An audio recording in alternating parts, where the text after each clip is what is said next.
Certain Native American tribes of the northern plains believe moons were ancestral spirits trying to communicate with visitors.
Whoop, whoop. What is up, everybody? Welcome to another episode of the motherfucking Underground Pulse podcast. I am your host, GunnerB.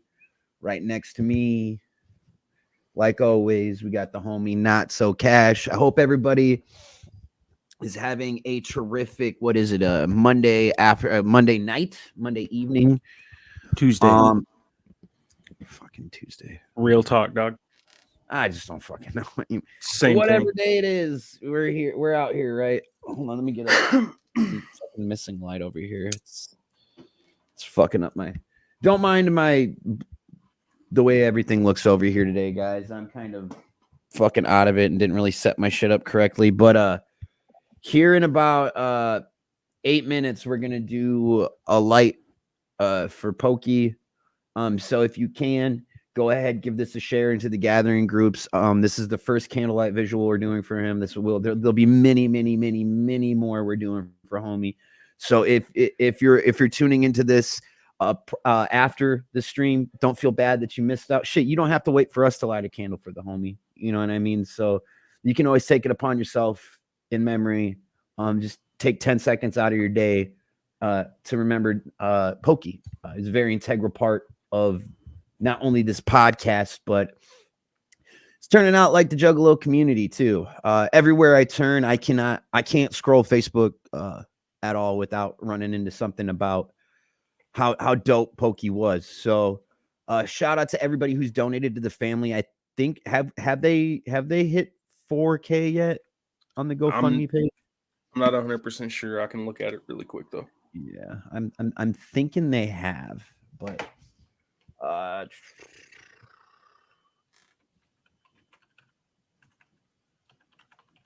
we'll rock this while we're sending out invites. Go hand out them flyers, everybody. 4,099. 4,099. Hell yeah. Thank you guys. We appreciate everything you guys have done so far. It fucking means a hell of a lot to us, for real. It really does. So let's get this, Juggalo homies. Shit, yeah, we can do it like shit, we can play it in the background. I forgot. I know y'all ain't in. I just want to let y'all know something, man. Y'all know I love you. Y'all know you're my homies. And, all right, we'll talk later. Peace. Let me ask you this about this life we live, and let me try to swerve some of this attention you give to them distant-ass relatives over ham dinner. If they really missed you so much, why don't they just call and if you wasn't blood, would you still have love? Or in fact, does the blood make you think you have to love? Look, I probably love my family more than anybody here, but my homies are family too. Third cousins, get out of here. Who was you with when you got tattooed? Who was you tripping with when you did them mushrooms? And who the fuck threw up all over your car and then felt worse than you about the shit in the morning? Who loans you money, homie? Who owes you cash? Who taught you how to use the bond for the gas? I don't know much, but I gotta assume that when you hit your first net, your homies will say you talk about homies, homies. Talk about drugs, motherfucking homies, homies. Homies, homies. Condolences, Mackie. Much love, homie.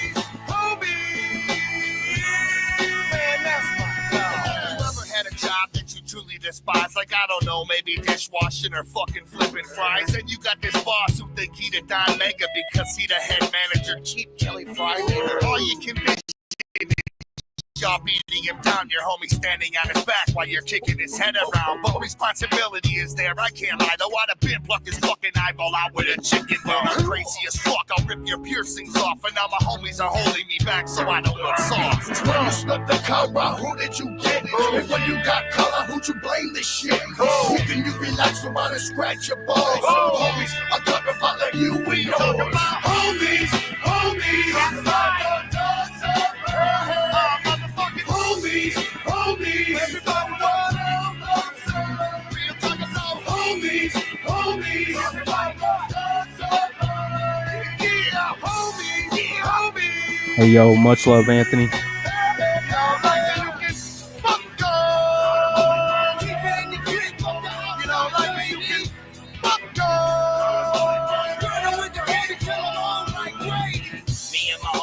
Tight like a noose, and if you step to one of us, you better step to the whole crew. I never knew that I could depend, that I can have some friends that's down to the very end. Well, that's my homeboys, excuse me, my family, and when we conquer the world, we macking on the galaxy. Cause sky's the limit, and we ain't finished, and if my homies gon' ride, then you know I'm with it. Puff it and pass it and I give it to my homies, y'all. Hit it and quit it, then I give it to my homies, y'all. I got the world around my finger with my homies, y'all. And everything is obsolete unless I hear my homies call. We worldwide, we're homies across the planet, sticking together like zippers on a Michael Jackson Peter Jack. They got my back like a tap for that, I love y'all. Hanging till we old and gray like grandpa. Homies, homies, homies, homies.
All right. Got about 2 minutes. So this is what I'm going to do. I am going to stop my virtual background so you guys will kind of get a little peek into what I do back here.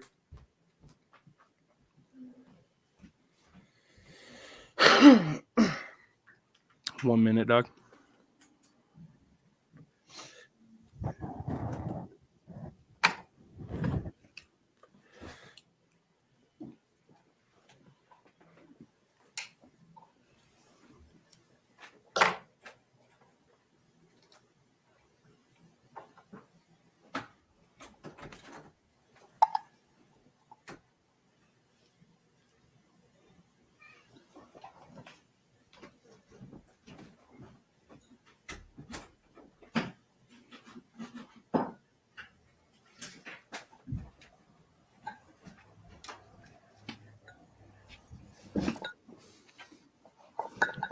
It is time.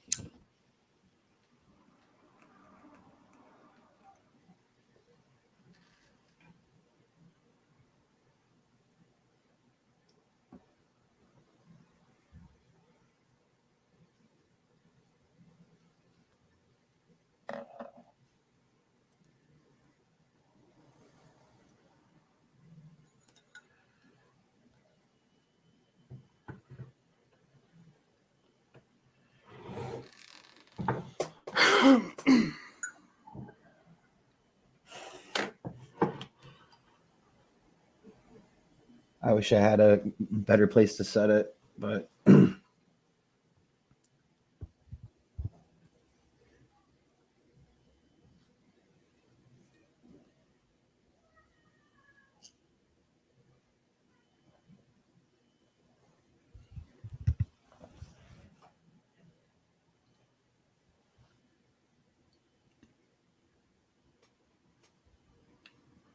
Pokey was a good dude, man.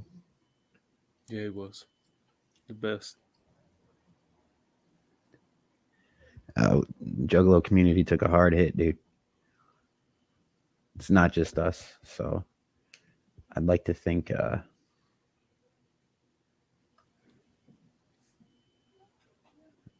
I'd like to take the time to thank everybody who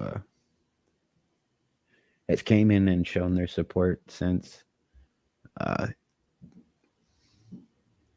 We don't want to be known as the depressing stream from here on out, but we are going to take our time to dedicate a lot of the things we do to Pokey because I feel that's what's right. And you can't just get up and move on from situations like this, especially with how close we were to him, considering like he was my best friend. I lost my best friend in a car accident, and yeah, shit's real. It's fucking real. And we thank anybody who's donated so far. I named this stream the Juggalo stream family because it's what does. So many drunk people outside right now. It's what does family mean to you? Shit, what could family mean to them? Maybe they're coming out of the bar right now, having a drink with their family and shit, and having a good time. And who am I to be upset that they're loud about that? You know. So that's just me pissing on a parade, and I feel like that's something that a lot of people don't really take a step back and look at. It is outside. And that's me. I have a very big problem with taking a step back and looking at how others are feeling outside of what I'm currently feeling within my notions.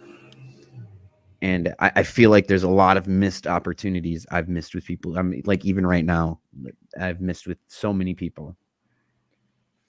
And the last thing that Pokey was really concerned about for me was my health and making sure that I'm taking care of myself. And because I've been in a lot of pain the past couple weeks. So in doing all of this and going through all of this, I've learned. Thank you, Flap. Thank you, Flapjack. I've learned that the definition of family isn't what you say, it's what you do. Because Pokey did a lot. And that's a big expectation we have to live up to now, man. Like that's a lot because that's a life unfulfilled. You know, there's a lot left he could have done in his life. And we have to make sure that we progress what he wanted.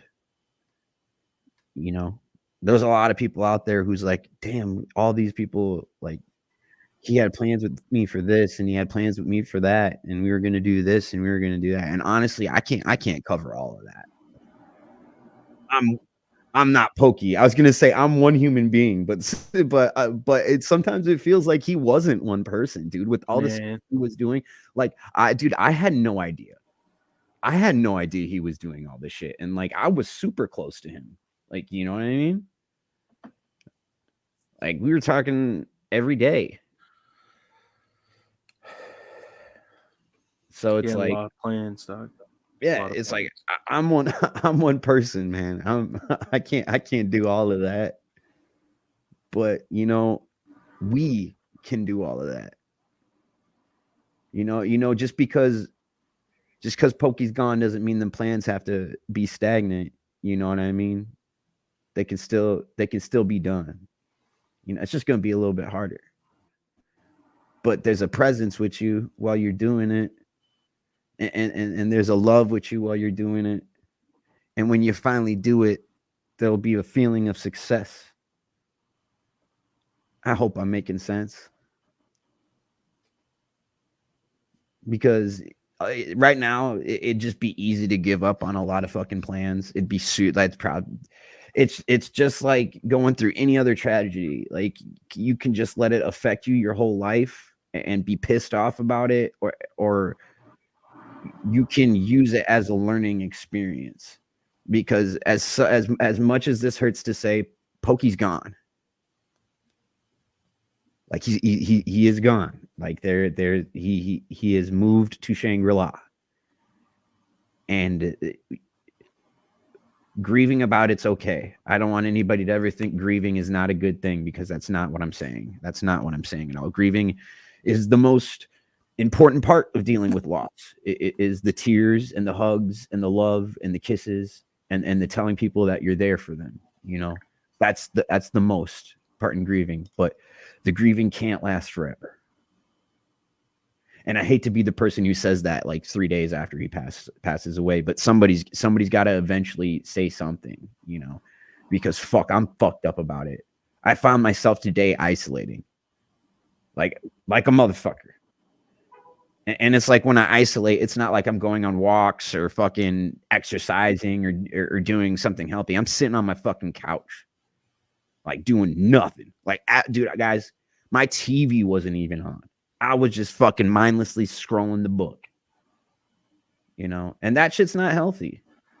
You know, I have to get up. I got to proceed to do something. You know what I mean? Because sitting there and continuously being like, fuck, there's Pokey, fuck. I got to get up and I got to remember him while doing something. Like, you know what I mean? Being stagnant in commemoration kills, dude. Sitting there kills you. And I'm telling you that from doing that prior. Like I've taken that path. I've walked that path. I lost my mom to suicide when I was a kid. I got hooked on drugs. I fucking ran across the country. You know what I mean? I was that kid, you know, spent the whole life insurance money fucking in 3 months, 6 months. It was something ridiculous. It was a lot of money. And I just fucking blew through it like a crackhead. Am I ashamed of it? Yeah. But was it a learning experience? Absolutely. Can I sit here and tell you my learning experience that I went through in hopes that it might help somebody because they're going through a hard time with this? Yes. Or shit, somebody randomly might stumble upon this who doesn't even fucking know Pokey, who's going through a hard time. But in his passing, we might be helping other people who never even knew him. You know, and that's what it's all about, dude, is people fucking coming together, dude. Am I making sense? Yeah, for sure. I feel like when I ramble, sometimes I continuously move on to subjects. It's all good on me. But I just want everybody to understand that we're all in this together. And it's going to be difficult for me to process things the way that everybody else does because of certain things that I've been through. And I'm not saying I'm special, dude. I'm not saying I'm special because I'm fucking not. But I'm saying like I fucking cut off, dude. I isolate and I'm a dick.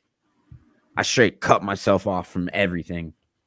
Like, and I know everybody does. I know everybody has their own ways and stuff, and I'm nothing special. So I just want people to know if stagnancy happens, I'm going through it.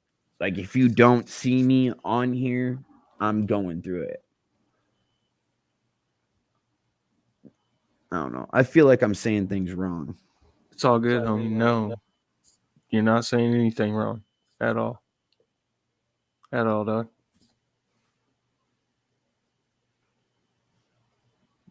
I don't know.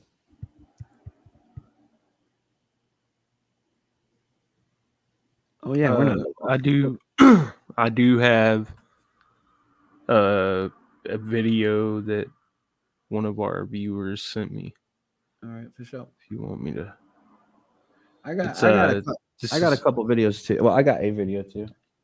This is going to be for Juggalos in recovery, and I want to say it's Sunday. This Sunday. All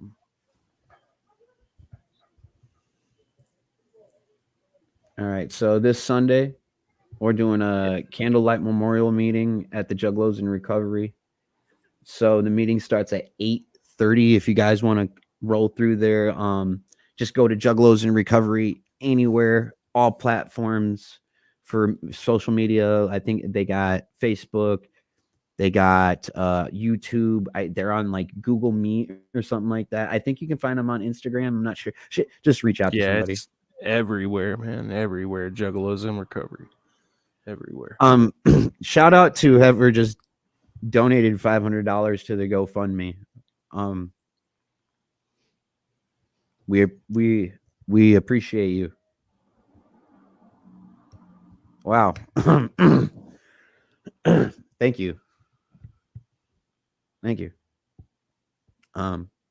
That's gonna help a lot. That's gonna help a lot, guys. Can I play something that I made? I made this last night while I was laying in bed, dude. Let's see. Hopefully it's not too big of a file because it's pretty fucking massive.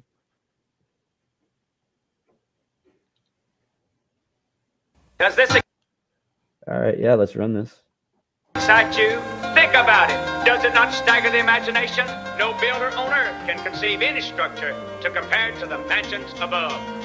Won't that be something when you go to live in your own mansion? There'll be no concern about paying for it. It's already taken care of. There'll be no worry of being moved out of it. It will be yours forever. I got shot. The murder was heinous. The bullet went in my eye, balling out my anus. And I was hit, that was it. On the spot, flash. I woke up in a parking lot. And I'm sitting in a 64 Ron Keys. With shaggy dope written on the car keys. I look around, I can't believe that it's possible. I'm dead and I made it to the carnival. I walked in, it's everything I dreamed of. Everybody and their mama got clown love. Japanese, Lebanese, and Chinese, Portuguese, and Southwest ghetto cheese. Hanging out with redneck truck drivers instead of always giving each other pile drivers. I see my old homie, he died in the drag, chilling with two bitches. What up, Shaq? And he passed me a blunt like a tree trunk. I tried to hit it, but couldn't even fuck with it. In the dick, I always been afraid to die, but I ain't never going back to wonder why. We all gon' die, but I'm not gon' fry. Even though most never try, I'm not gonna let this pass me by. No, we all gon' die, but I'm not gon' fry. Even though most never try, I'm not gonna let this pass me by. I wasn't born first, they threw me in a shit pile. I dealt with it and lived there for a while. I got pissed on and beat down, mutilated and tossed out a dead clown. Next thing you know, I'm chilling at the big top. Free money and mad bitches non-stop. No water, it's Fago on tap. I wash my hair and my face and my butt crack with it. Cause I can, cause I'm fat paid. I got a 5-story fun house with a maid. And she walks around with her titties hanging out. And when I cough, she come and dust my balls off. I'm headed up to the show. I'm gonna see Jimi Hendrix, Selena, and Eazy-E. Elvis tried to open up but got pissed off. We got pissed off because he sounded like butt. There's no fights. It's a perfect match. match. Hillbillies in the crowd trying to cabbage patch. And to think I've always been afraid to die, but I ain't never going back to wonder why. We all gon' die, but I'm not gon' fry. Even though most never try, I'm not gonna let this pass me by. No, we all gon' die, but I'm not gon' fry.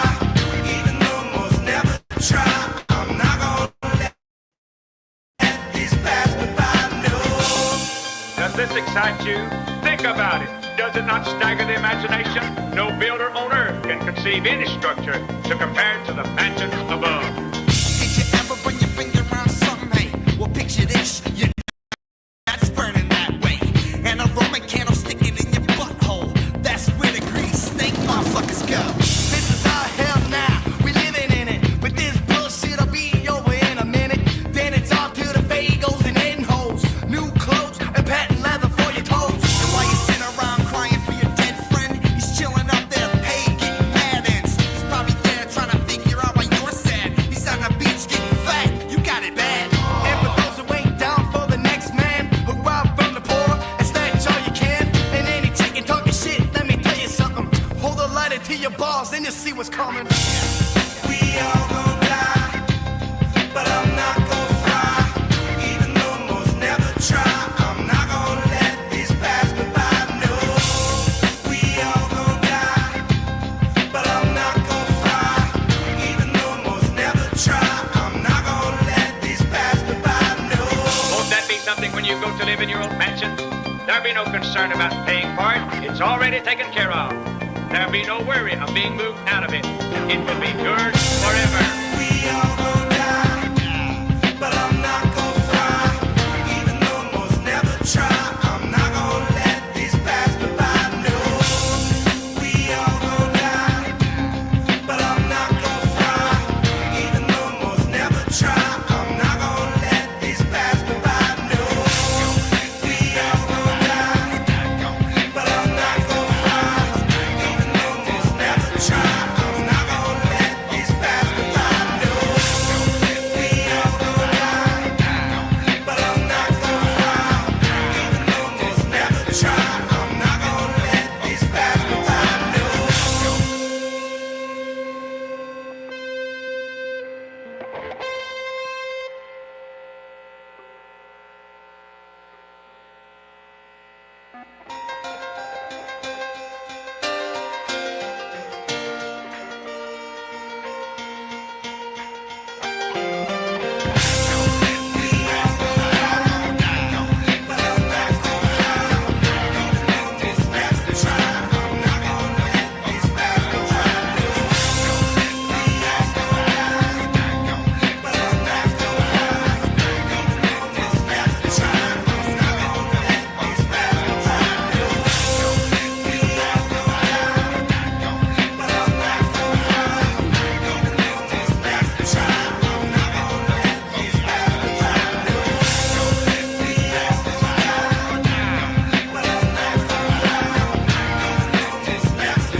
Okay.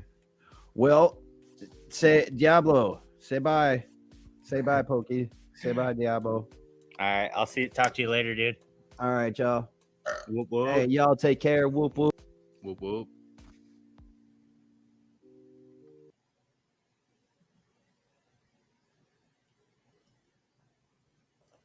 Just a little something I made last night. Hell yeah. Nothing special. It was special to me though. So You know, going through all the stuff, you realize I'm very thankful that he took a lot of pictures of himself, man. You know, and got pictures with loved ones because shit, dude, that's something I need to do more. To take pictures with the people that I love, you know. It hurts, dog. Anyway, so how has your day been, Cash? It's been good, man. It's been good. What up, Sure. Swill? Swill, we sent you an What up, invite. Hop Swill? in, bruh. Sent you the link, Hop dog. in, bruh. Whoop Love you whoop. too, homie. Whoop whoop. Shit, I went fucking backroading this morning for a little bit and got some shit done I've been needing to get done. Went to storage, grabbed some shit.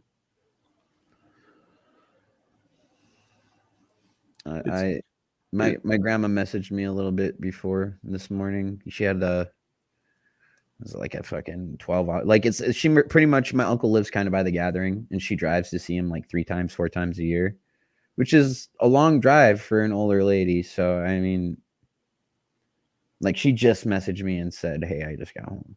So yeah. And then she was like, "I can't stop thinking about your friend." I think she might have interacted with him a couple times, considering how much I was around Pokey and how much I talked to my grandmother. So yeah, somebody donated $500. Yeah, that's just crazy. How long was the drive for you today, though?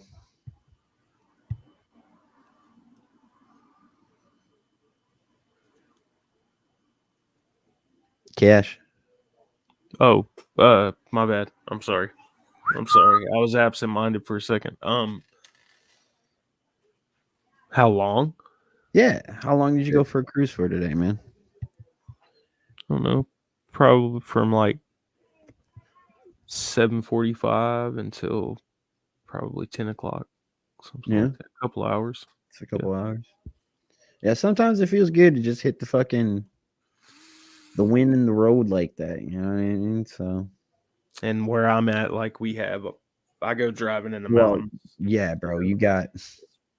I if I want to go for a drive, I have to hit like, dude.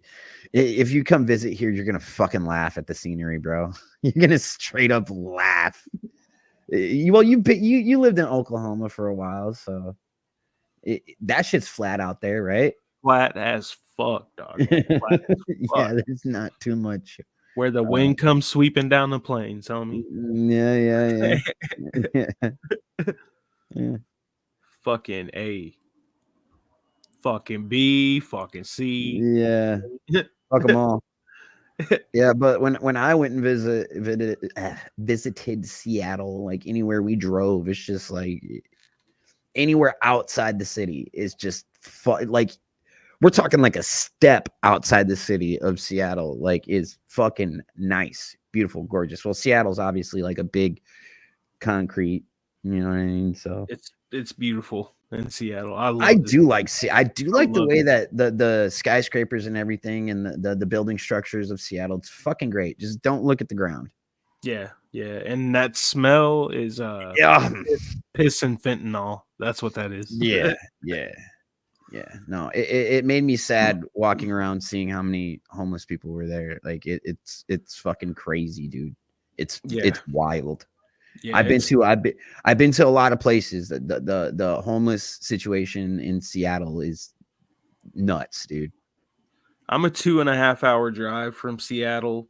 Do you guys get some overlay from that? Oh man, our homeless community here where I'm at, it's huge, bro. It's huge, and I'm talking everything from 70, 80-year-old people, all the way down to street kids, you know what I mean? Oh, dude, 10, 11, 12 years old. I saw a guy had to have been like 18, dude, or 16, anywhere from 16 to 18. Like sitting out by McDonald's. He wasn't like even begging or nothing, dude. He just looked sad. Like he just Street looked kids, dog. fucking sad, dude. And I went up to him. I was like, 'cause I didn't have really shit on me. I was like, yo, I don't have shit because I'm not carrying cash, but here's $5, man. Hopefully it gets you closer to something. Fuck, man, go get whatever you need with it, bro. I just know I'm praying for you, dude. I'm hoping you get out of this. And it looked like it meant a lot to him, you know. And that's, I didn't have a fucking camera in his face while I'm fucking doing that shit, you know. It's just the fucking goodness of my heart, you know.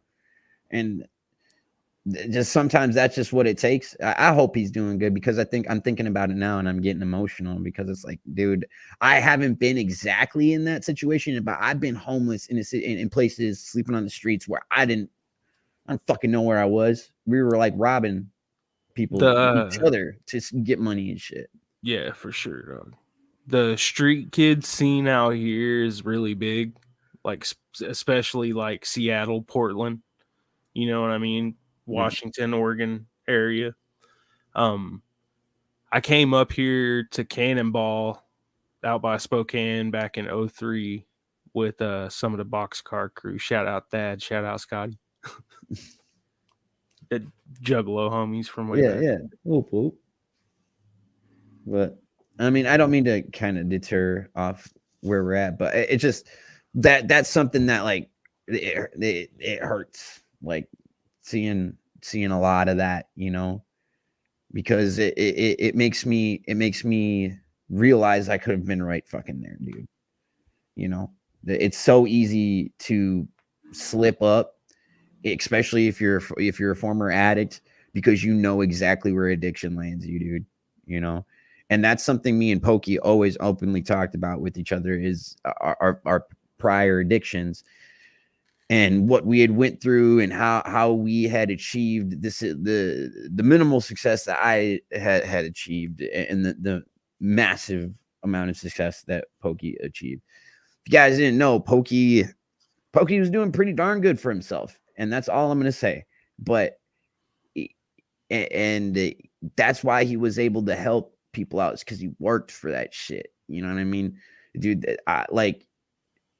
Dude, he worked like, yeah. Let's just say, compared to when I first met him, with what he was first doing and trying to like ascend to, and like when he got to that ascension, dude, it was hard as fuck to get a hold of him.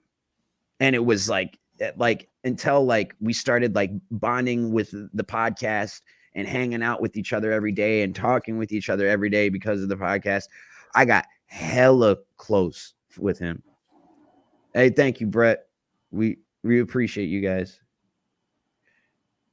Hey, thank you, Mrs. Rob.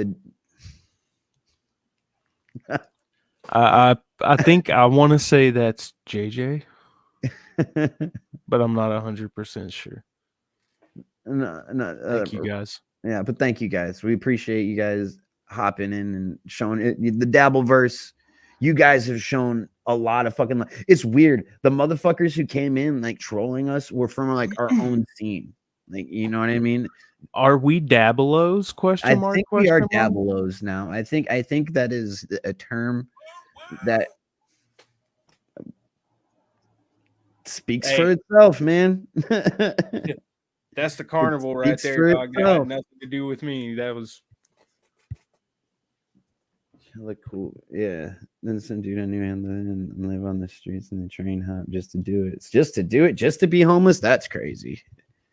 I don't know. I wouldn't want to.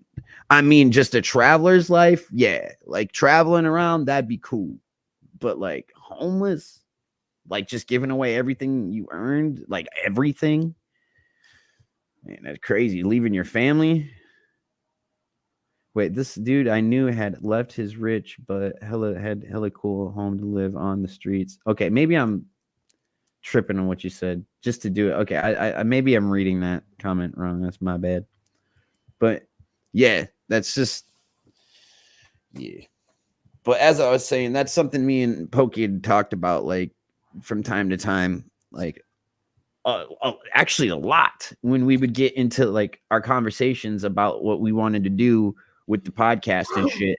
We would go into how we had gotten clean, because both of us had a message of being clean from our prior lives. You know what I mean? I was fucking tweaking for years, man. And then that's where Cash comes in. And that's where Cash comes in.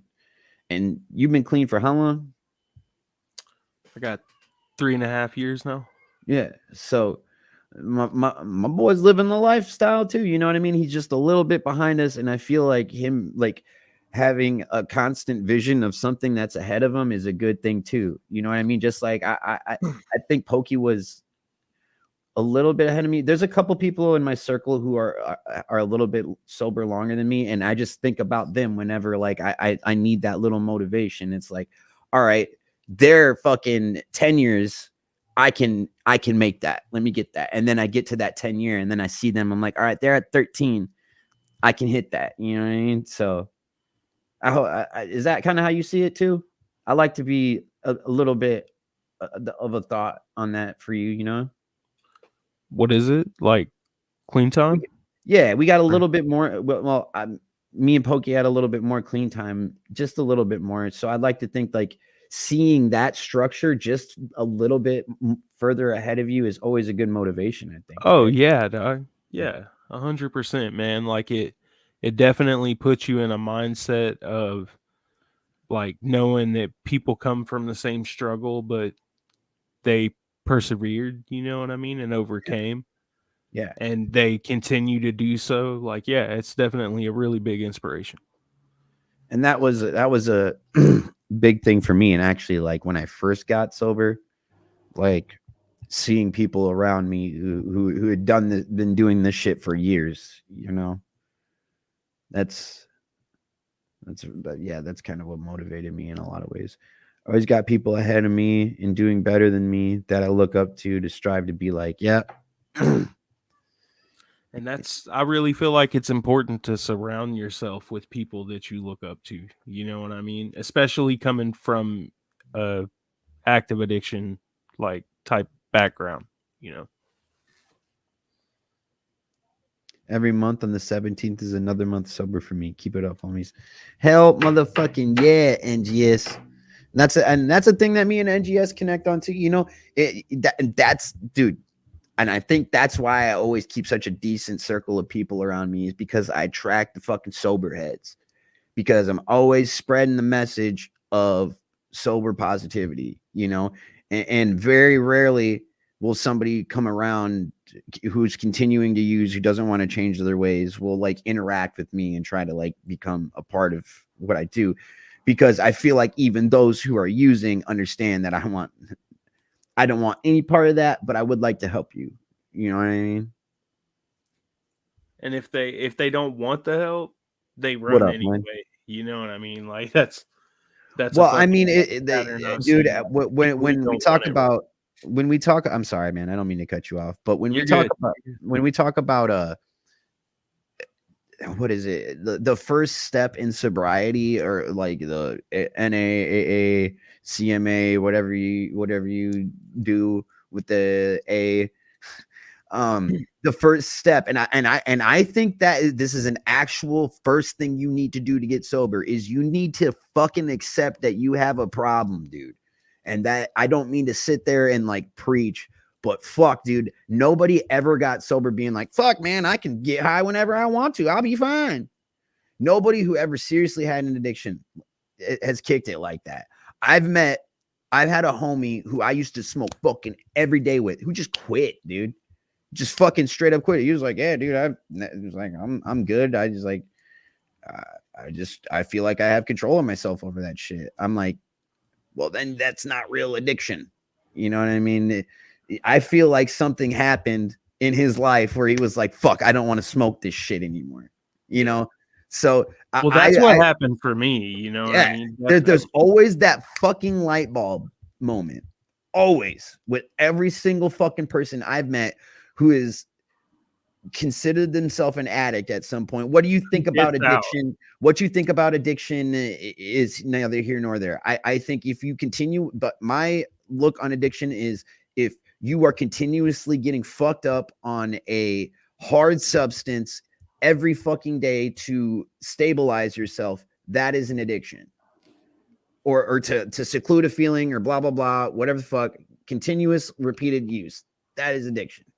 Yeah, it's a threefold disease, dog. Yes, but nonetheless, what I'm saying is the only times I've ever seen people truly taking getting sober seriously is when they look back at themselves and they're like, yeah, I was fucking ready to quit. I was done. Oh, fucking yeah, dude. Tripping. That's y'all do you know what I mean? And you know, I do me, you know. It's okay, what I like to call addiction, you know, I know motherfuckers who do coke and shit like that. Would I do cocaine? No. Like I know I personally can't do coke. I can't dabble in that shit per se. You know what I mean? I know where my cutoff point is. Damn, back to not being Dabbleos. No, I'm playing. But yeah, dude. What up, Scribbles though? So I mean, yeah, dude. You know, and honestly, I go to the gathering of the Juggalos, dude. There's people doing everything around me all the time. You know what I mean? I mean, maybe not shooting up, but I'm sure if you look hard enough for motherfuckers, you will find them shooting up. But that's none of my business. I'm not like walking around looking for the needle. Like, you know, I'm just walking around trying to communicate with my friends. And if I happen to run into somebody who's fucking tweaking, I step away from the situation, and they respectfully agree because they're Juggalo family. Like, you know what I mean? So it's like, and I haven't had to do that, but I mean, when I was a kid, I've ran into situation.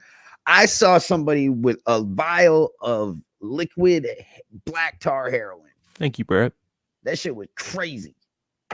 They were like all gathered in a circle, and I was like fucking 18, and I was like, oh shit, fam, what you got? What's that crazy? What's the crazy stuff you got there? I got a little bit of money. I might get a little piece. And then I said that type of shit, and he looked up at me. He's like, homie, you don't want none of this black tar heroin. It was like fucking the what is it? Fucking Walk the line, walk hard. Yeah, Walk hard. The Dewey Cox story.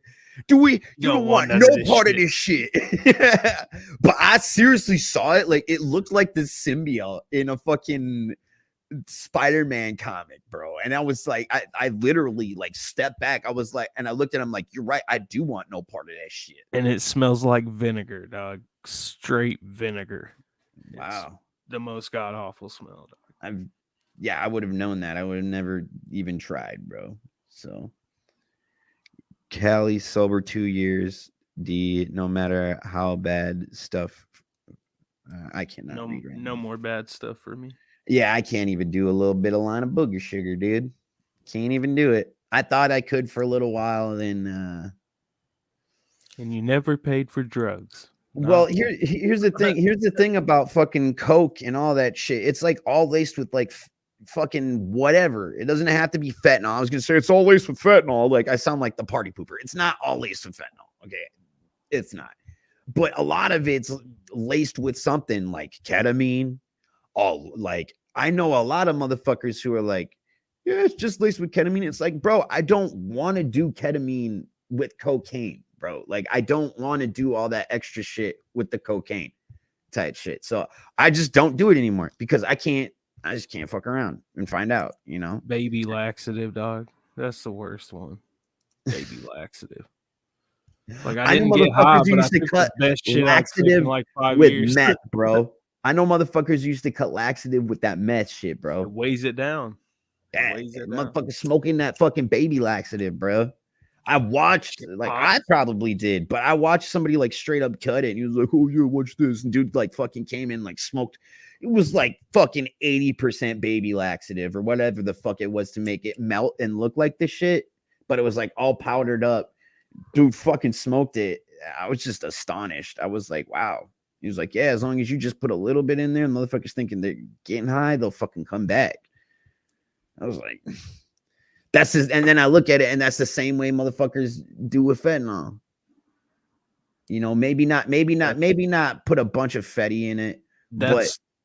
That's what it started off as, bro. Especially like with the meth that has fentanyl and Well, shit. all you got to do is put just a little drop of fat in that shit to make somebody fucked up, bro. Like, it doesn't have to be a lot of fentanyl to get somebody fucked up off fentanyl. All you got to do is make them addicted with that shit. But then they're like, damn, my dealer's shit is way better and making me feel way different than what this and that dude's is. You know, I want to go to fucking. I'm just gonna say GunnerB, but I don't want to. I was just trying to put a name out there, dude. And name myself. All right. He trapping, dog. He trapping. No, no, no. you know what I mean. What it is, bro? It's like the name that I heard for it back home whenever it first started happening was Flash. You feel me? Because it had a huge front door, no legs, and then it had the Fetty in it, so it would make them sick if they didn't have any. You know what I mean? Yeah. So it was like it didn't last very long, so you needed more. You needed more and more often. You know what I mean? And if you didn't have it, you were getting sick because of the Fetty. It was a money thing. Is exactly what it was. It was making them come back, keep them coming back, keep them coming back. Make them sick. And the thing is, like, I remember the first time I ever seen somebody shoot up fentanyl. It was off of a fucking patch and shit, and there was just a little bit left on the fucking patch, and it got thrown away in a toilet. And she literally fucking grabbed it out of the toilet and like she like siphoned it or whatever the fuck she did. And me and this dude watched her fucking do it. I was like, what is life? Because I'm sitting there with my fucking tweak ball. I'm like, again, what is this? I literally looked at my friend and I was kind of like, what is this bitch doing? Like, she was like digging in the toilet for it. I was like, whoa, this is some other shit. That was the first time I ever heard of fentanyl. I was like, what's that? Oh, she's like, fentanyl. This is what they give to people who are like fucking dying. I was like, oh, and it's a patch. She's like, yeah. I was like, fuck that. Hell no.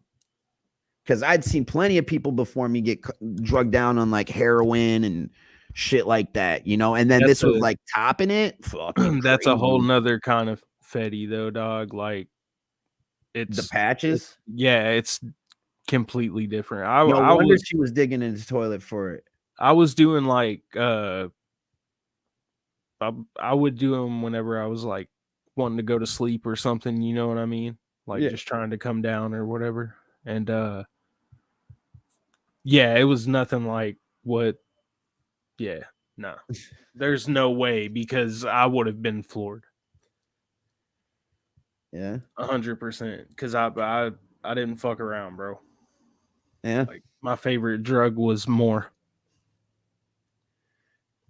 At least they ain't got it. Yeah, I don't know. Yeah, no, it's straight up. I like to think. Okay, meth is a very, very. The meth and downers are two different like come downs and getting cleaned off of. I look at heroin as like I watched children come clean off heroin. Well, 18, 19, 20-year-olds in rehab when I was trying to get clean myself at first. I will never forget, Lil Frosty, you're still out there. I checked up on you on Facebook. You're still okay, but I hope you're doing all right. This kid, dude, he was getting clean off like pills and like he just got into heroin, and his mom found out and was like, what the fuck? And like sent him to rehab in like a different state. It was pretty fucking tragic when he came in, and he like he was like coming up and like putting knees to his chest and being like, I don't want to be here, but like I've never seen anybody come down off heroin before that. And then I watched this kid straight up get clean, and I was like, damn. So what I took from it was, because he's doing like from when I seen other people got clean off the H and the pills and shit. So what I've noticed is the come down off meth. It's pretty. It's wanting. When I was coming down off the dope, dude, what I noticed that was kind of different was I would fucking tear a motherfucking head off to get that shit again. I wasn't like, oh, give me the dope. I was like, give me the motherfucking dope, you know? And I feel like it's just a little bit, that's the difference between people who do H and the downers and people who do the ups and shit, is the aggressiveness. People who are dropping down with the H are lower, not giving a fuck, and when they don't have it, yeah, they're a little bit more aggressive, but what are you doing when you're coming down off heroin, dude? You're throwing the fuck up, you're crippled down to the fucking ground, and it's really hard for you to get up and really do anything.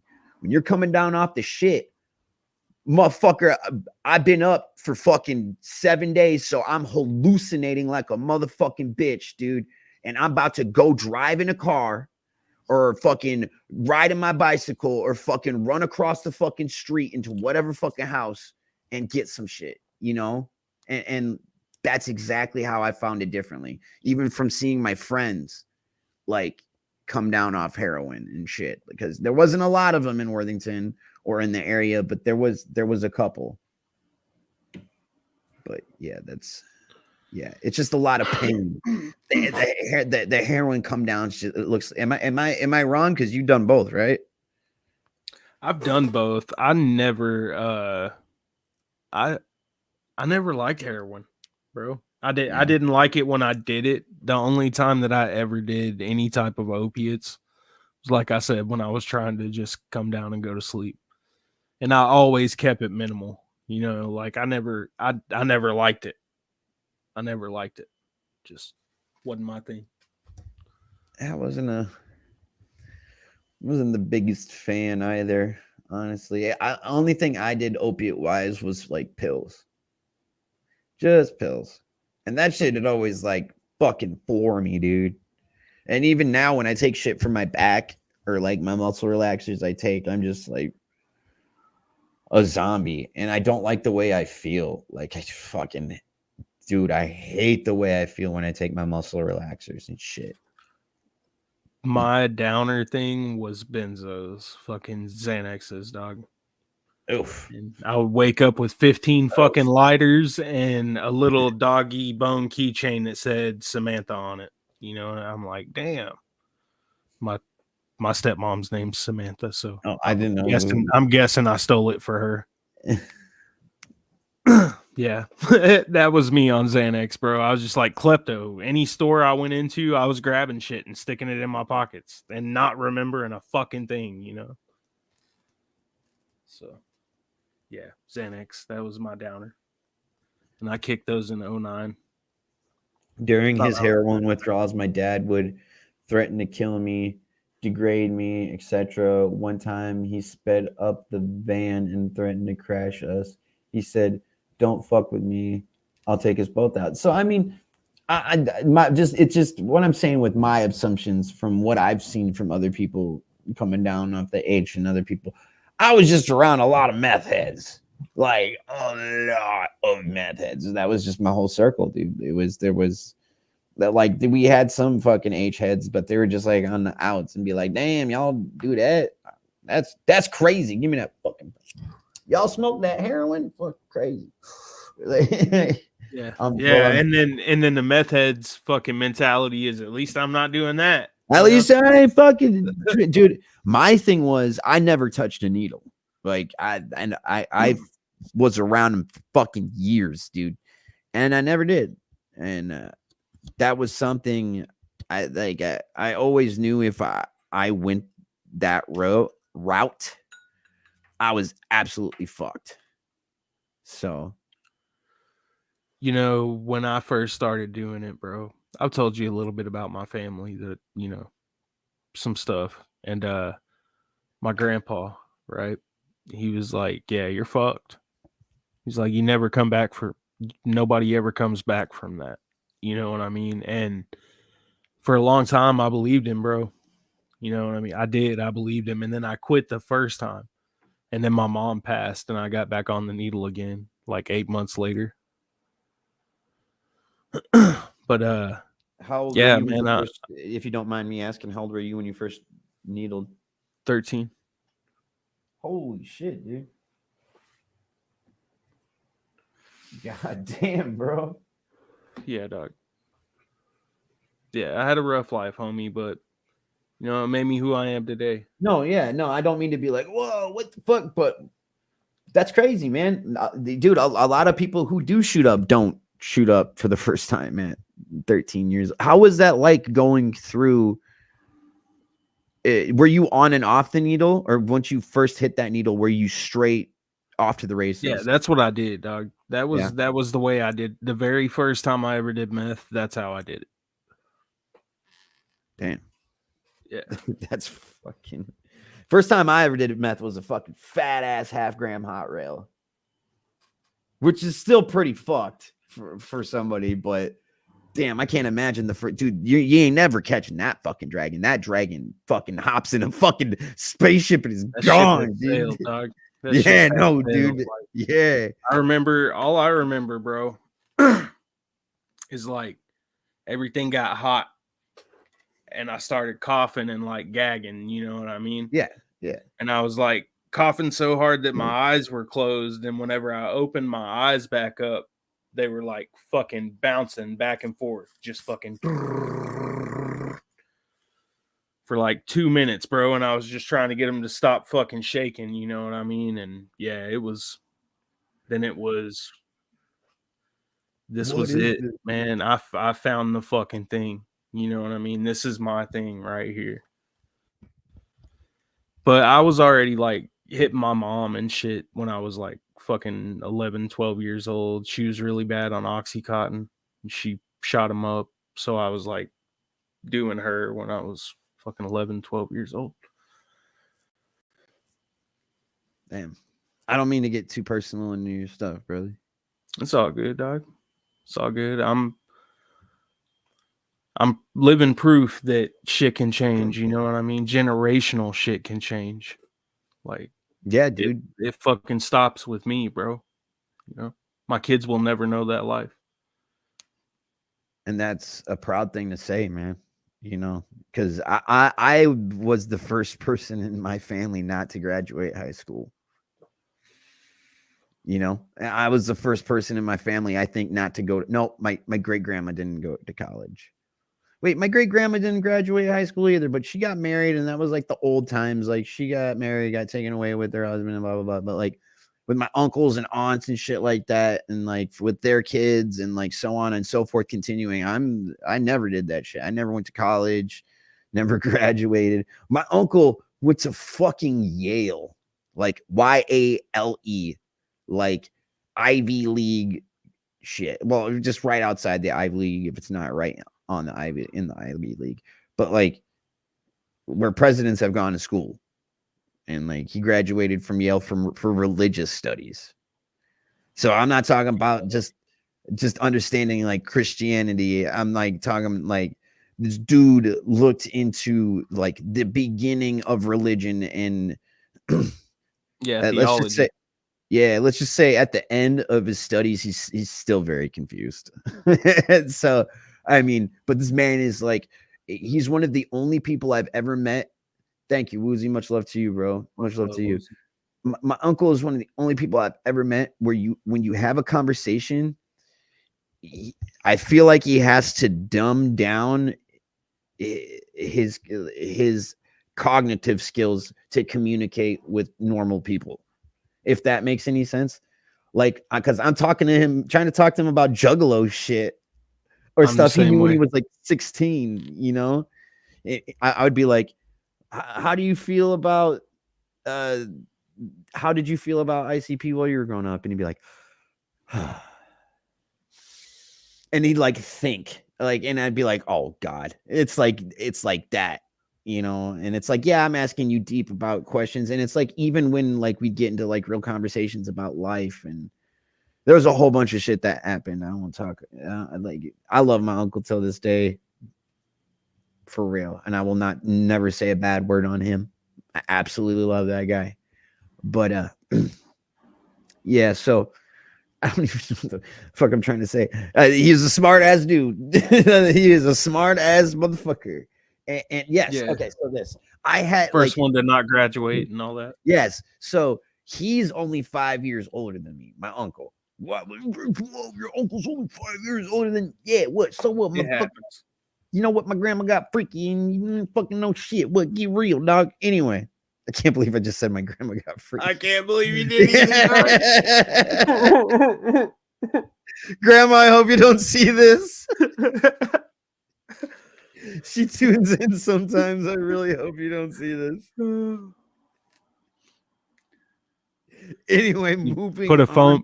phone book in your pants when you go to dinner, dog. She gonna bust your ass. She's you gonna feel me? beat my butt, dude. Holy shit. Anyway, so what, as I was saying, my uncle, he's only 5 years older than me, so like we grew up together. Like he was kind of like, I never had a dad in the family, so he was always kind of learning things and then vicariously like teaching me as I got older and older and older and older, you know. And then we hit the age where he started taking like studying in school very seriously, and I was still young. And then I got older, and then he realized I wasn't about that life, and he was just kind of, he graduated right into college. Well, I think he took a year off, and then like right into college, and then right into Gustavus, and then right into fucking Yale, and then yeah, that would be fucking great. No.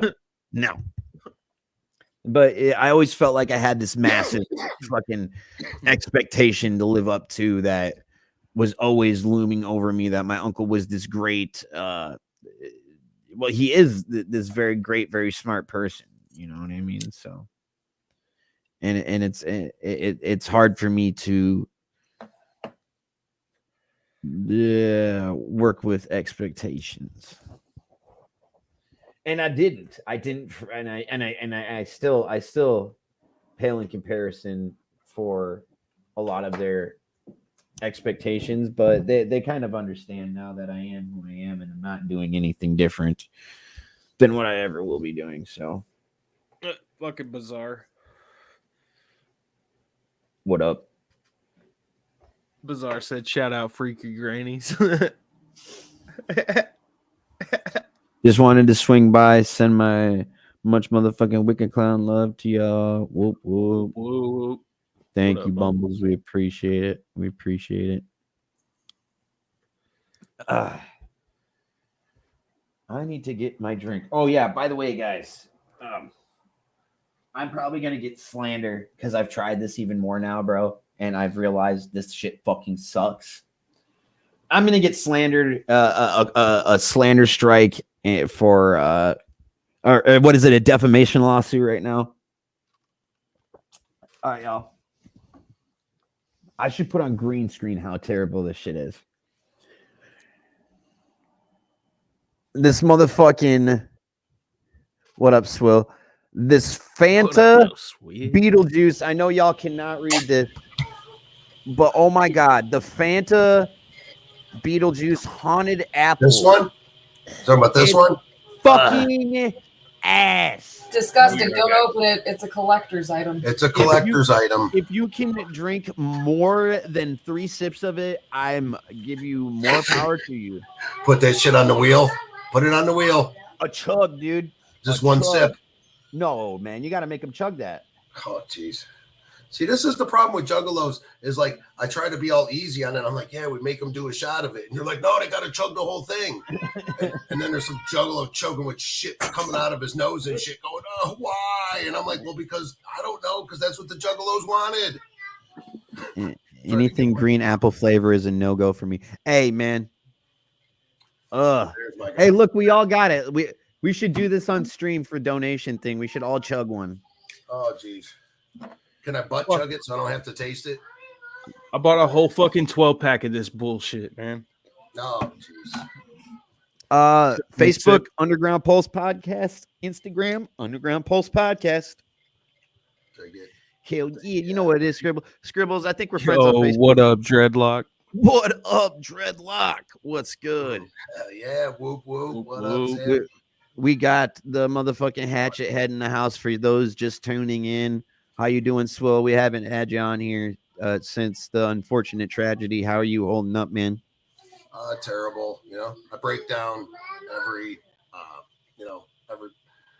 I came home from work today and I just hugged the hell out of my kids.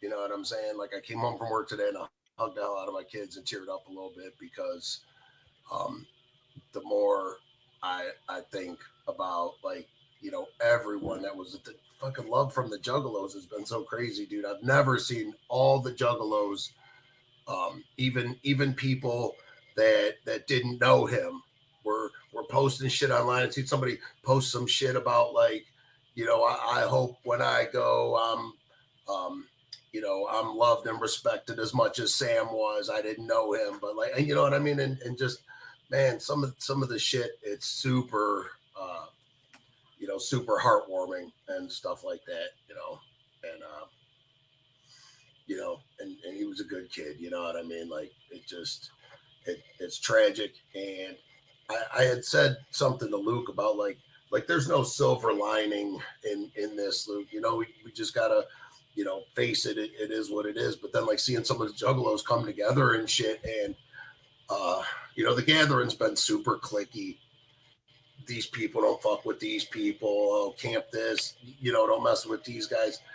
And you know, maybe if there's like any silver lining in this at all or whatever, it's like that a lot of these guys are like buried a hatchet that'll like bring the family back together.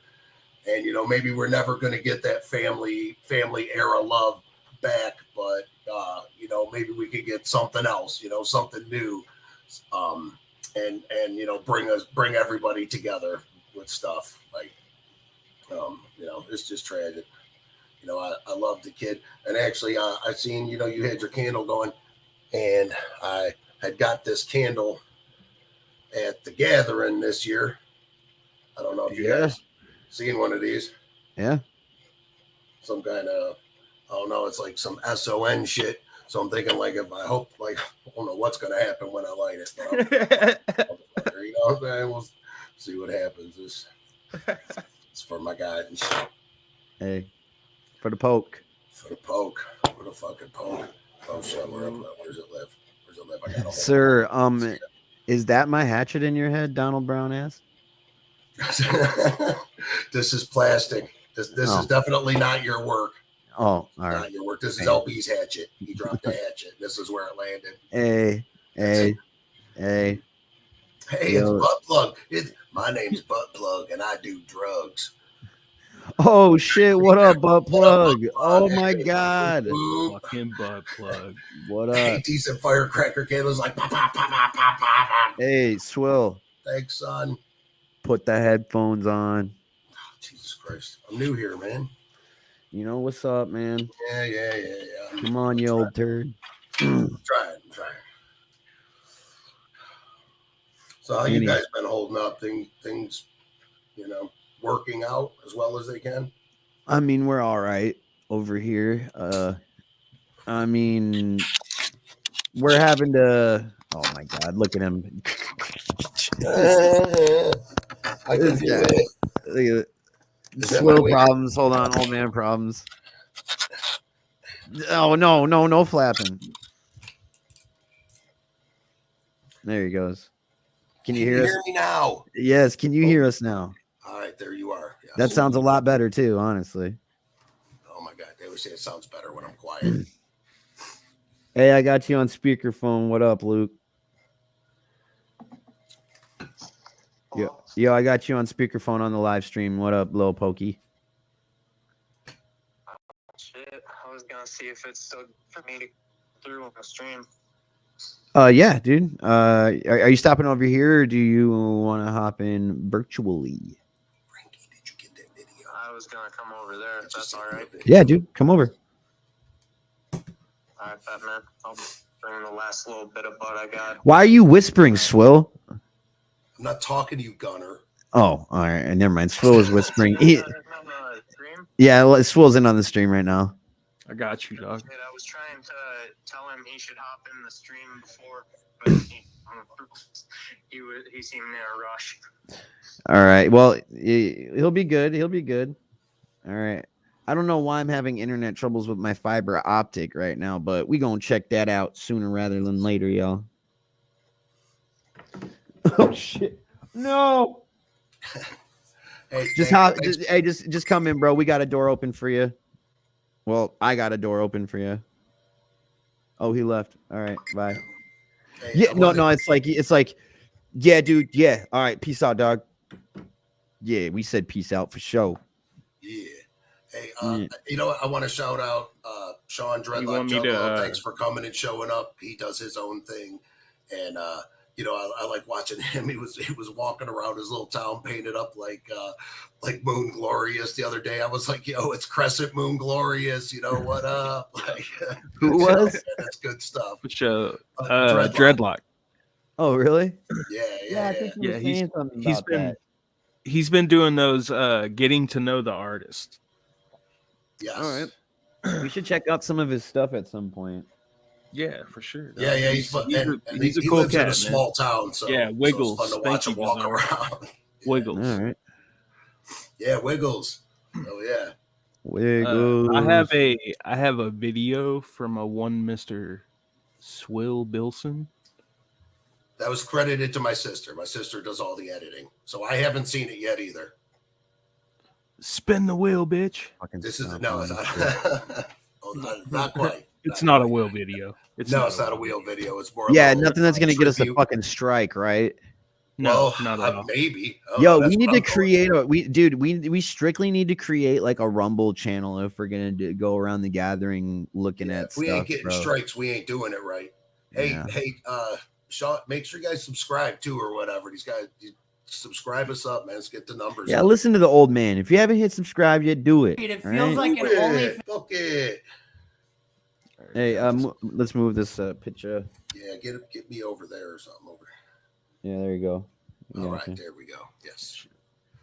This was from the Yami roast, and I asked her, you know, I said, Jess, you know, can you cut me out just like some highlights and stuff of that and give us a little thing? And she sent me this. I haven't watched it yet either, so I'm All right, we're good stuff. putting this Heck together.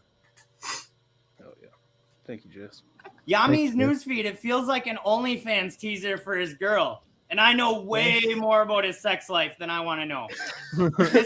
This guy talks more about banging his girlfriend than Gunner talks about being clean off meth at the end of his shows. Anybody that's seen a GunnerB show knows exactly what I'm talking about. I go up on that shit for about like 15 minutes if I could, man. Yeah, Gunner's all about that. Gunner's all about the positive message. I was trying to get something done with the. I think it was the donation. No, I roast you on. Yeah, I was trying to get the donations in this. Hey, Gunner. Now we're glad you're sober now.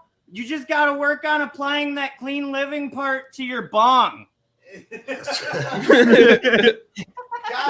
it, bro. Fucking leave my fucking. Put them on blast. I cleaned it before I went on stream. All right, P Pokey. Hell yeah. All right, people. That's the dog right there. Yeah. I got my graphic designer making something up for us here within the next day or two that it'll be shirt worthy. So we can figure something out. We'll figure out a way if you guys want to pitch in on shirts or something like that. We'll figure out a link or something we can do where we can get shirts set up, because I do want to get something pressed and whatnot. I'll hit up my buddies who do shit. Let's just say, I honestly, I might have it covered. I just got to reach out. I just haven't reached out to the person for a while, and I just gotta. Yeah, well, you know, and like you said, you know, there's a lot of people out there. Hey, it's Jess. Hey, you know what? Another thing, Gunner, she's a little upset because you didn't accept her friend request yet, and you know, I told her I'd talk to you about it, but I'm not going to. But yeah, I think we should give everybody, you know, an opportunity. If you come up with a cool design to put on a shirt or something like that, you know, try and make it, you know, of course, you know, nonprofit or maybe, you know, just something, you know, the profits go to his family or something like that.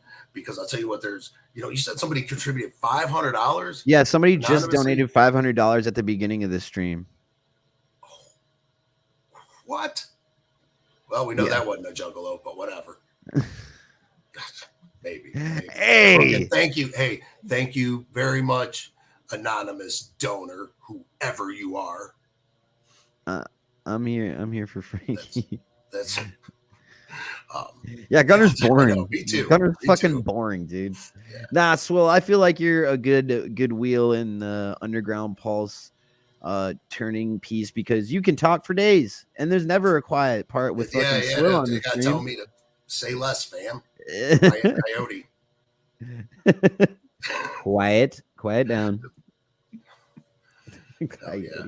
But you know, like I said, you know, stuff like that or whatever, coming up with cool shirt stuff, you know, people want to represent, you know what I'm saying? People want that.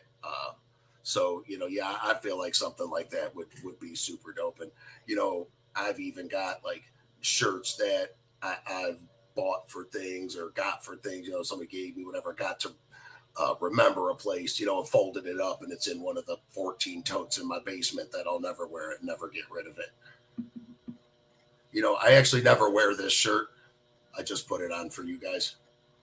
Is that did you march? Yeah, I fucking marched, dude. Don't you know who you're talking to? I organized that shit. I was smoking meth at the time. I probably was literally Me in my too. fucking room being like, no, I wasn't. I only went on a meth binge once for like 3 days. no, I was not smoking meth. I was in prison actually. When was the march? September of 2017. Yeah, 17. I was either in prison or just getting out of prison. So if I it might have been the day around I got out of prison. So no excuses for Gunner, dude. I should have fucking got out the pen. There. Just got out the pen, flew to fucking Washington, D.C., put on my Juggalo merch that I had somewhere, and been like, oh, man. Hey, I did listen to ICP on my fucking prison tablets. Juggalo, yeah. Show your Juggalo. I was running around doing gangster shit with my wife. Shout out my wife. And I was hoping I wasn't gonna get a gang enhancement for all the crazy shit I was doing. So yeah. I'll tell you a funny story actually about the march because I didn't necessarily plan on going. There was a Juggalo friend of mine, Twitch, and you know he knows a bunch of the guys that do the stage work and stuff like that. And the guys that were setting up the staging and stuff for the march was in a company that was actually based out of Akron, Ohio.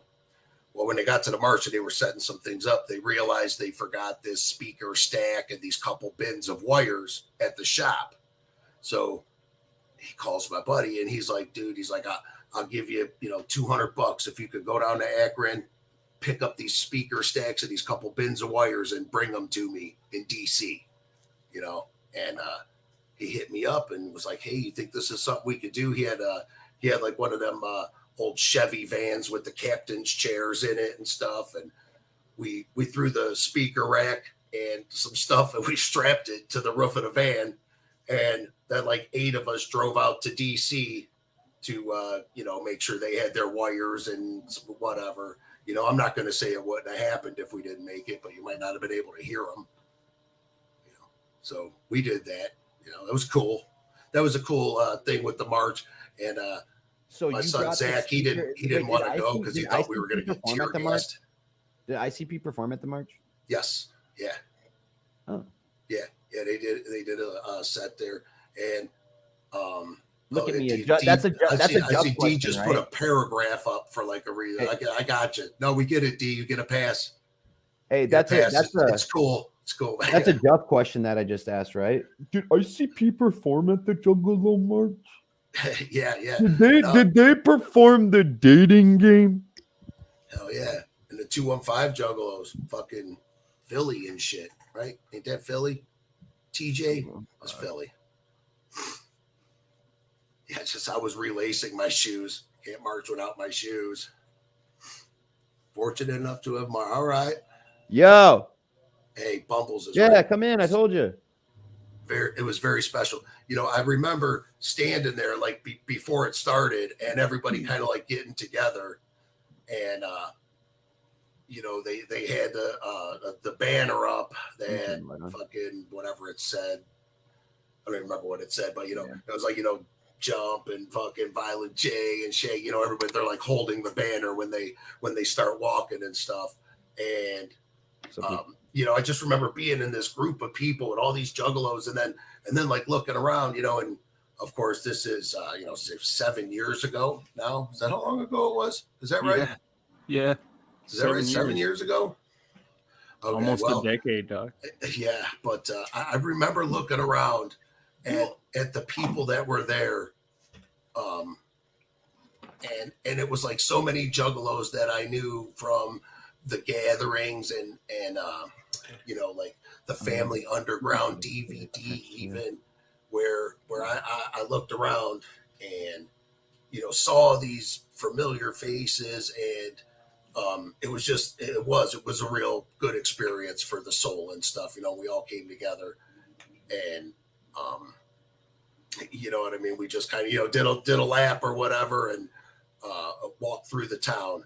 But to walk through the town with the juggalos like that, and then have all the normies that are walking their dogs in the park and shit and whatever, to just be like, holy shit, because you know how juggalos are too. They go all out when they go out to a show, or they dress out, or you're going to the gathering.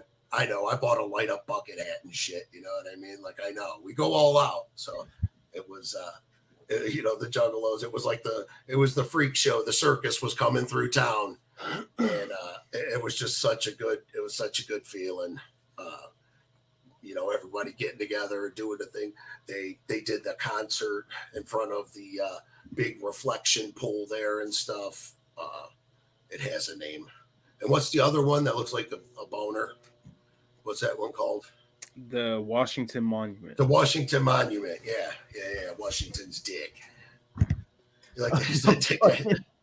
This is LB's hatchet. Sorry, he dropped it. This is where it landed. It is what it is. Fuck it. Washington's long, thin wiener.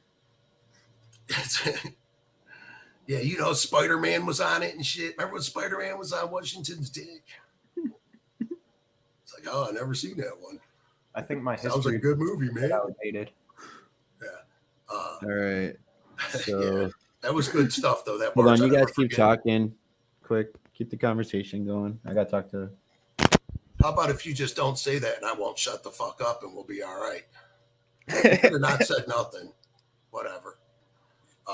But yeah, I remember, they performed and stuff, and just, seeing the juggalos and, hearing it in that environment, like, we're out in the middle of DC here, you know what I mean? It was our nation's capital. And they weren't fucking launching Fagos and shit, really. It was a fairly dry show from what I remember. But, I just remember being like, God damn, you know what I mean? Like we're doing something, we're making noise, we're standing up for something here, man. We're coming here, and we're showing out, kind of like the Leenda Day stuff, where they had all the juggalos go down to MTV way back in for TRL and shit. Yeah, the TRL shit, right? And also we got another movement going. Corey Gransby, he's an old school head or whatever, been to a few gatherings and shit. And he was talking about, the WWE Hall of Fame. ICP should be inducted into the Hall of Fame. And like I said, the day of Leenda is coming. It is. It's December 8th, Juggalos. Don't forget, hashtag WWE ICP HOF Hall of Fame. And maybe on December 8th, we get all the Juggalos to just hashtag that, and we get the attention of the WWE, and that gets trending. And maybe they're like, these 10 million people just said we should put ICP in the WWE Hall of Fame. Let's do it, and maybe it works, and maybe it doesn't. Fuck it. What else are we doing? Sitting at your computer anyway or whatever. Shut the porn off and fucking write a hashtag, Maybe. Okay, Triple H. You could pause the porn. You could go back to it. But I thought that was a cool thing when December 8th was the original Can you day. hear of me, Leenda. Swell? What? Can you hear me? Yeah. You keep cutting me off, motherfucker. I'm trying to say something. I didn't hear you talking because I couldn't stop talking. Fucking trying to say. Were you going to try to say something? All you got to do is let me know, dude. Triple H would not do it unless if motherfuckers on Twitter did it, because the only thing that keeps him progressing certain things in certain ways in WWE is Twitter, and it's fucking weird. It's really weird. So we have to get like we need to get like a hashtag movement started for it. So okay, how do we do that? We start talking about it. December 8th is the day of Leenda. What's Leenda? The Leenda Day. That's what. That's when ICP sent all the Juggalos down to MTV in New York. You don't know nothing. Yeah, that is December 8th. Yeah. Well, isn't there like Beef from the North? What up? Isn't there like something who signed a petition for that already? For the Hall of Fame stuff? Maybe. Yeah. I don't know. Anonymous, did they already do something like that? Anonymous is really pushing this. Oh, actually, you know what? I'm going to send you another video, Frankie. You guys want to watch a cool video? This is such a cool video. You know, I don't know what petitions they've had or, you know, how they are doing any of that.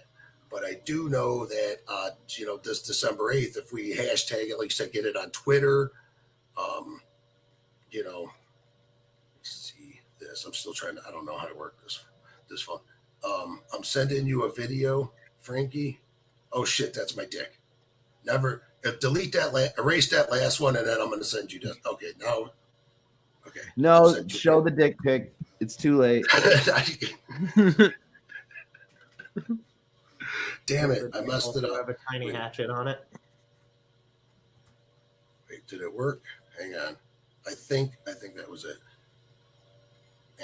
And also, if you want to share that one with them, Frankie, also there's my dick pic. I really sent it to him. Sorry, don't put that up, because we'll definitely at least get a quarter of a strike, but it's cold in here, so. This much of a strike. A quarter of a strike? Yeah, we're good. Yeah, we'll be able to fight that one. I mean, that's at least. Yeah, we'll be able that's to at fight least that. a third of a strike, dog.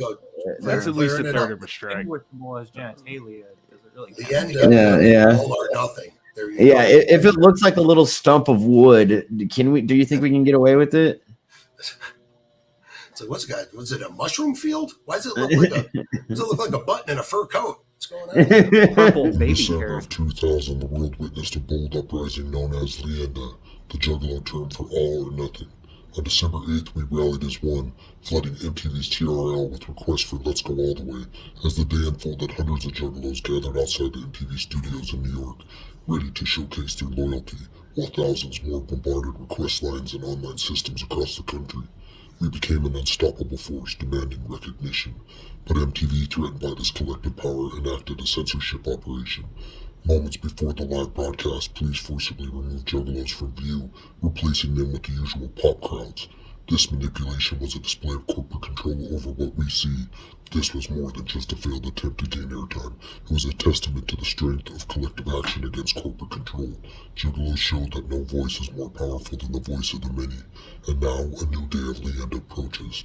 On December 8, 2024, Juggalos will swarm the internet, spamming all socials with the hashtag ICP, WWE, HOF. Remember, the system tried to silence us, but together we are louder. We are Juggalo. We are legend. Fuck yeah! Oh, jeez, my kids are sleeping.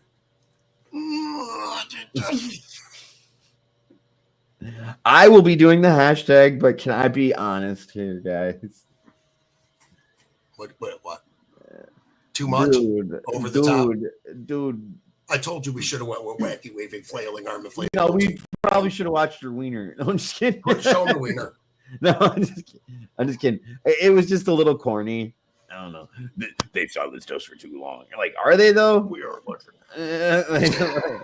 Like, are they now though? Are they really? Are they silencing us? I can't help but think the government What is up, focused Blue? on the Juggalos. Don't make it weird. Don't make it weird. I like it. Wait.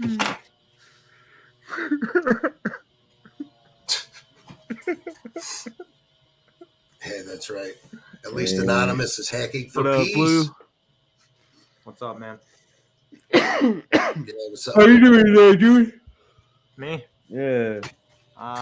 Hanging in there. We're dealing with a lot of the arrangements right now.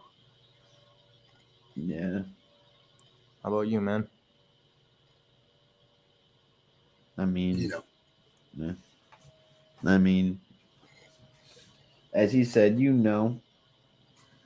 Yeah, you know, it's been tough. And look, I talked to you earlier. I was telling you, man, like, you know, when I came home from work today, dude, and you know, and even like when I was on breaks, I was looking at like the love that was coming out there, and shit, like, and I'm just like, damn, some of the shit people was saying, like he was talking about, like, you know, I can only hope that I'm loved like this when I'm gone or whatever the fuck, like, goddamn, you know what I mean? That's the fucking testament to who the fuck he was, you know, and that's just good shit. It's good shit. He's By the way, it's a Luke, fucking- also, I super like that porn stash. Like, Is that Pokemon's son? that's Pokemon's brother. so. What did they call you? What did they call you then, Luke? Because obviously No. Pokey was taken. I don't really have a nickname. whatever. Nobody's giving me one. That motherfucker Yeah. got lucky. He got Pokey. Nips. Right. I call him Nips. Don't call me Nips. Can Don't we call start him like Nips. a contest or something? Can we have Well, like a here's the going thing. A lot where, of like, people get. Oh, sorry. Go ahead. I was just saying, like, maybe we can get a contest going. Like, have you ever boofed anything? Because cricket's named after. Boofing a cricket, I know, but no, I haven't shoved anything up my ass. Not yet. All right.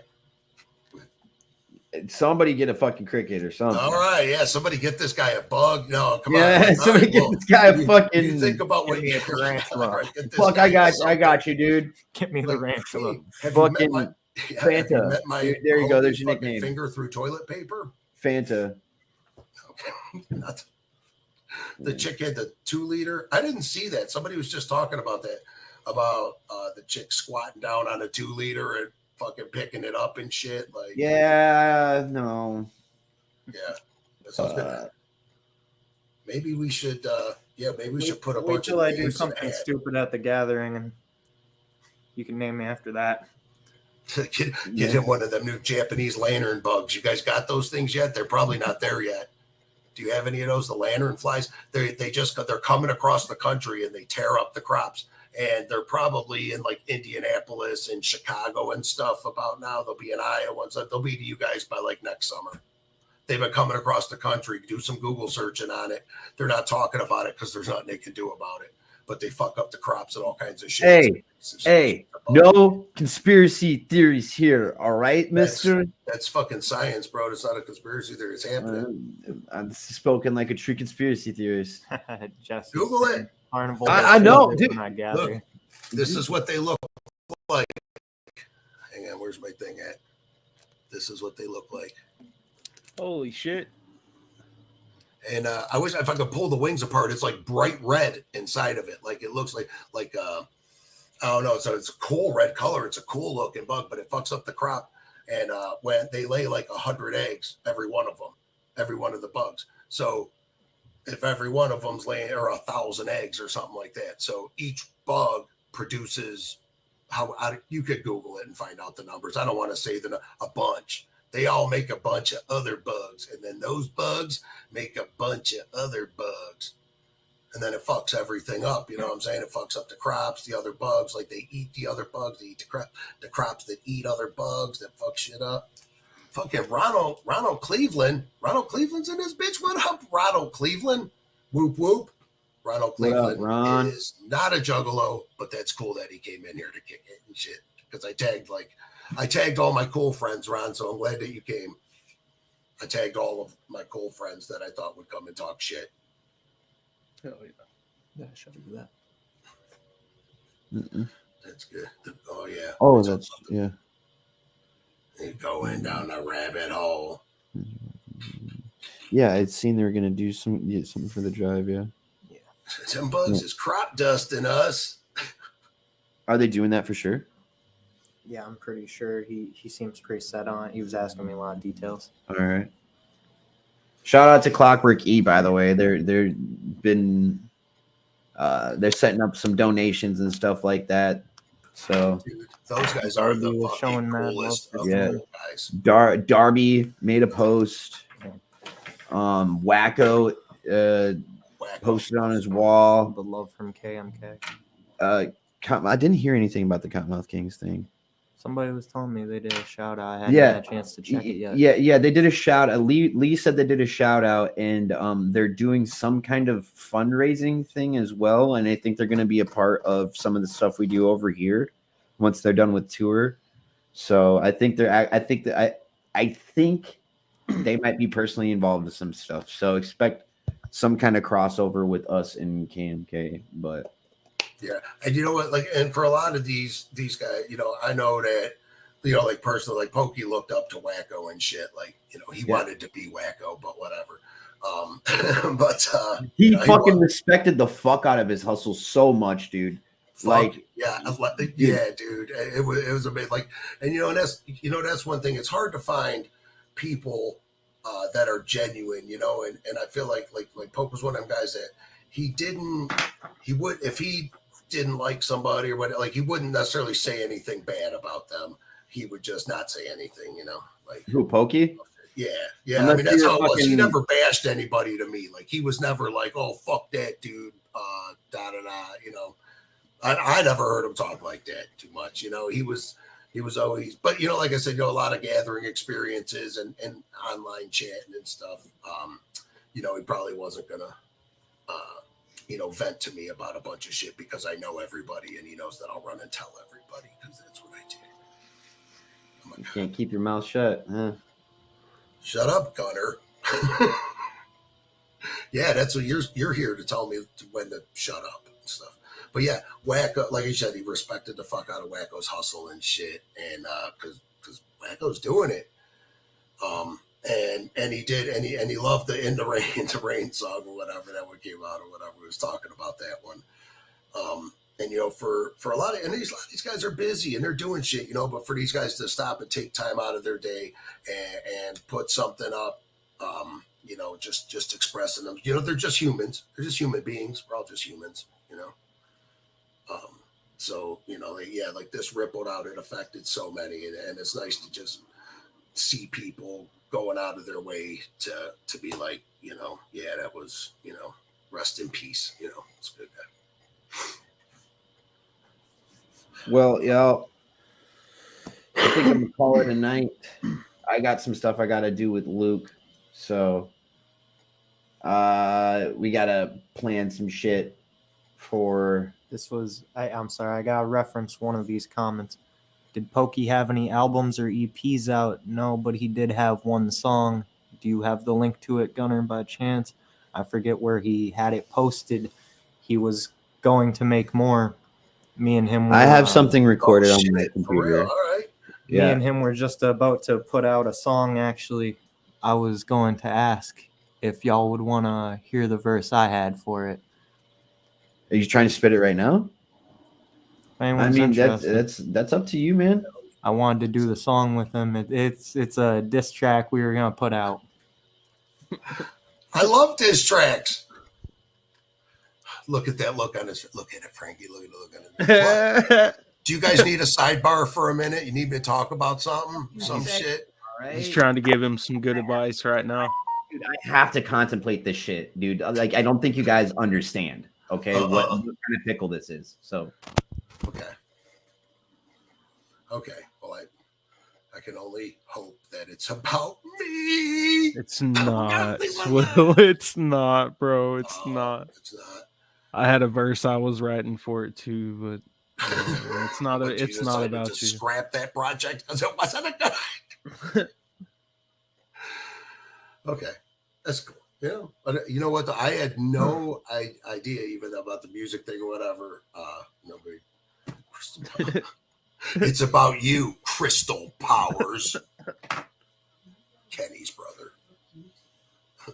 Anyway, it's like, look at Brad. Hi, Kara. So, who are we gonna diss? Anybody can get it. I just one time want to talk to Darby O'Trill about like when he said, "If they want it, they can get it. No discussion." I just want to talk about that. Hell yeah. Yeah. When you see the crescent moon with the hatchet hanging did you off see it. did you see Darby's shout out post to Pokey?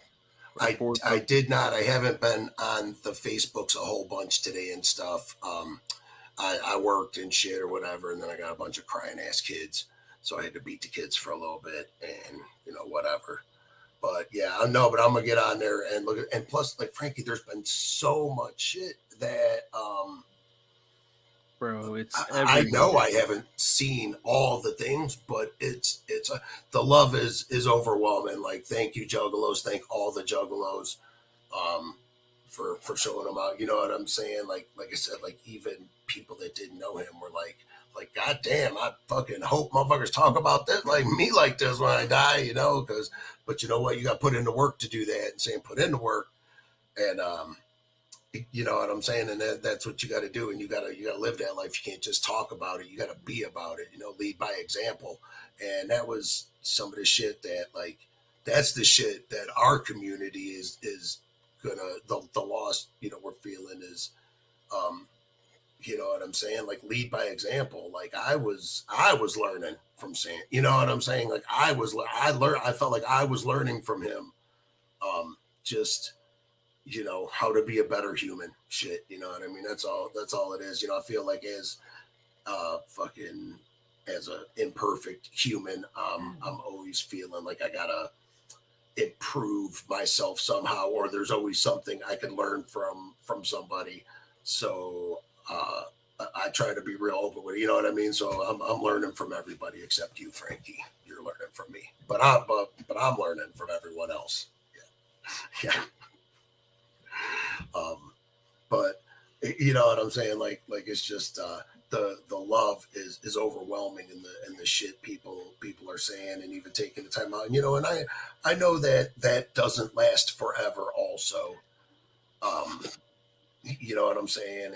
And people not necessarily forget, but right now this just happened, and this is a focal point for a lot of people. The initial grieving process.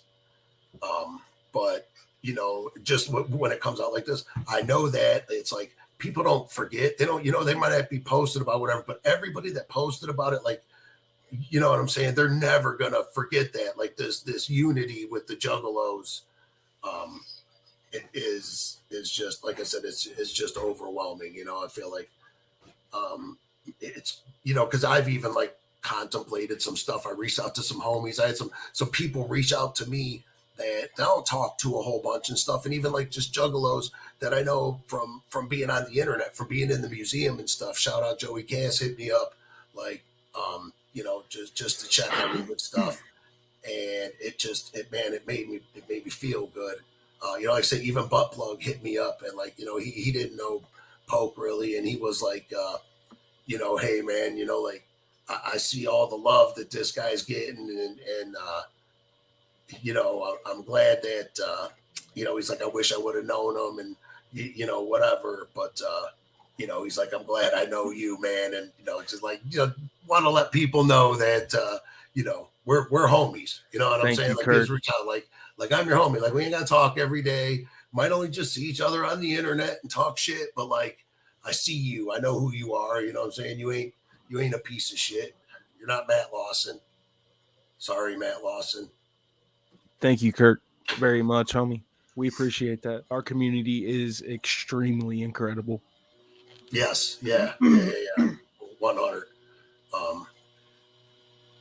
Yeah, so hey, decent big facts. We all got to be a little more like Pokey. You ain't wrong. You ain't wrong.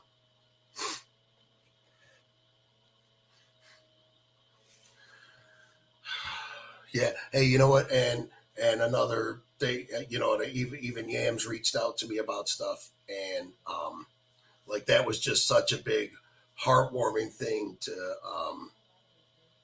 just the people and the people reaching out. It was, it was a good feelings. In all reality, honestly, shit, can you hear me? Check Turn 1 2 yourself check. up We don't a bit, want yeah. to. Yeah, there we go. Down. little bit. What up? What up, Ninja with the pencil? What up, Swiss? In all reality, losing. I mean, I've said it probably 5 times already. Losing Pokey, we've kind of lost guidance in a lot of ways to go about and combat things and understand how, at least in my life, how things work. Because dude knew a lot of shit that I fucking didn't, and I had to work with that. And I just feel like I losing him, I lost a lot of that. You want to try that? Yeah, absolutely. Absolutely. Don't do it.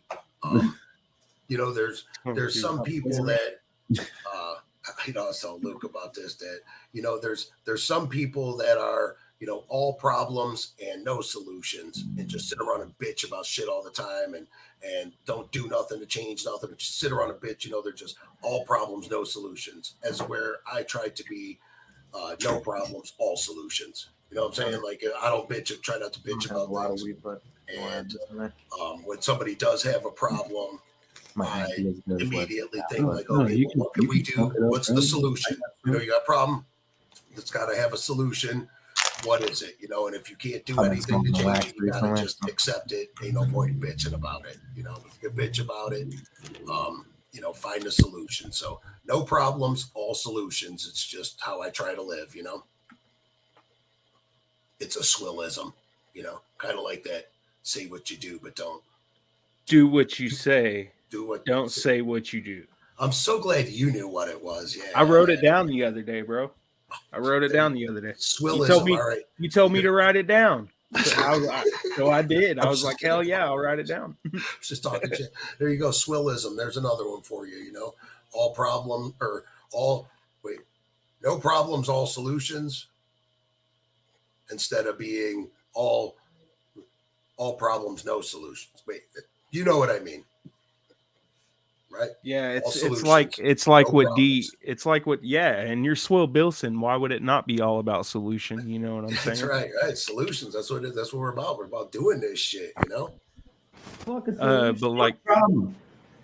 like D, D just said big facts, and he's talking about crabs in the bucket. You know what I mean? Like, yeah, that's the mentality. You know what I mean? Instead of working together and getting out of the bucket, they all grab each other and pull each other back down. Yeah, one thing that I've always thought is just shut up.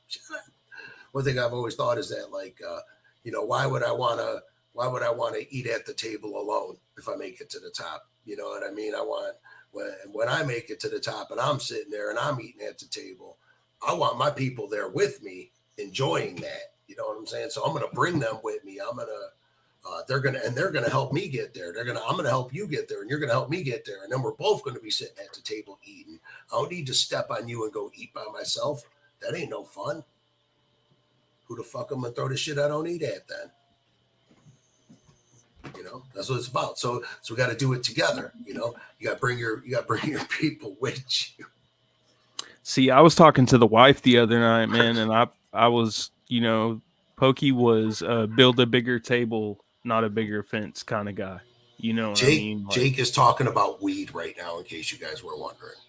Jake Bald's talking about weed. No, I think he might be talking about. He's talking about these trees. A guy with a hatchet in his head. He's talking about these trees. A little hatchet in there. A hatchet in the head. There you go. What's up, everybody who's tuning in? If you're tuning in right now, we're just kind of discussing the things we've learned from Pokester, from life, being around him and whatnot. If you guys want to go ahead, hit the link in the description. We are taking donations for a GoFundMe for the family of Pokey.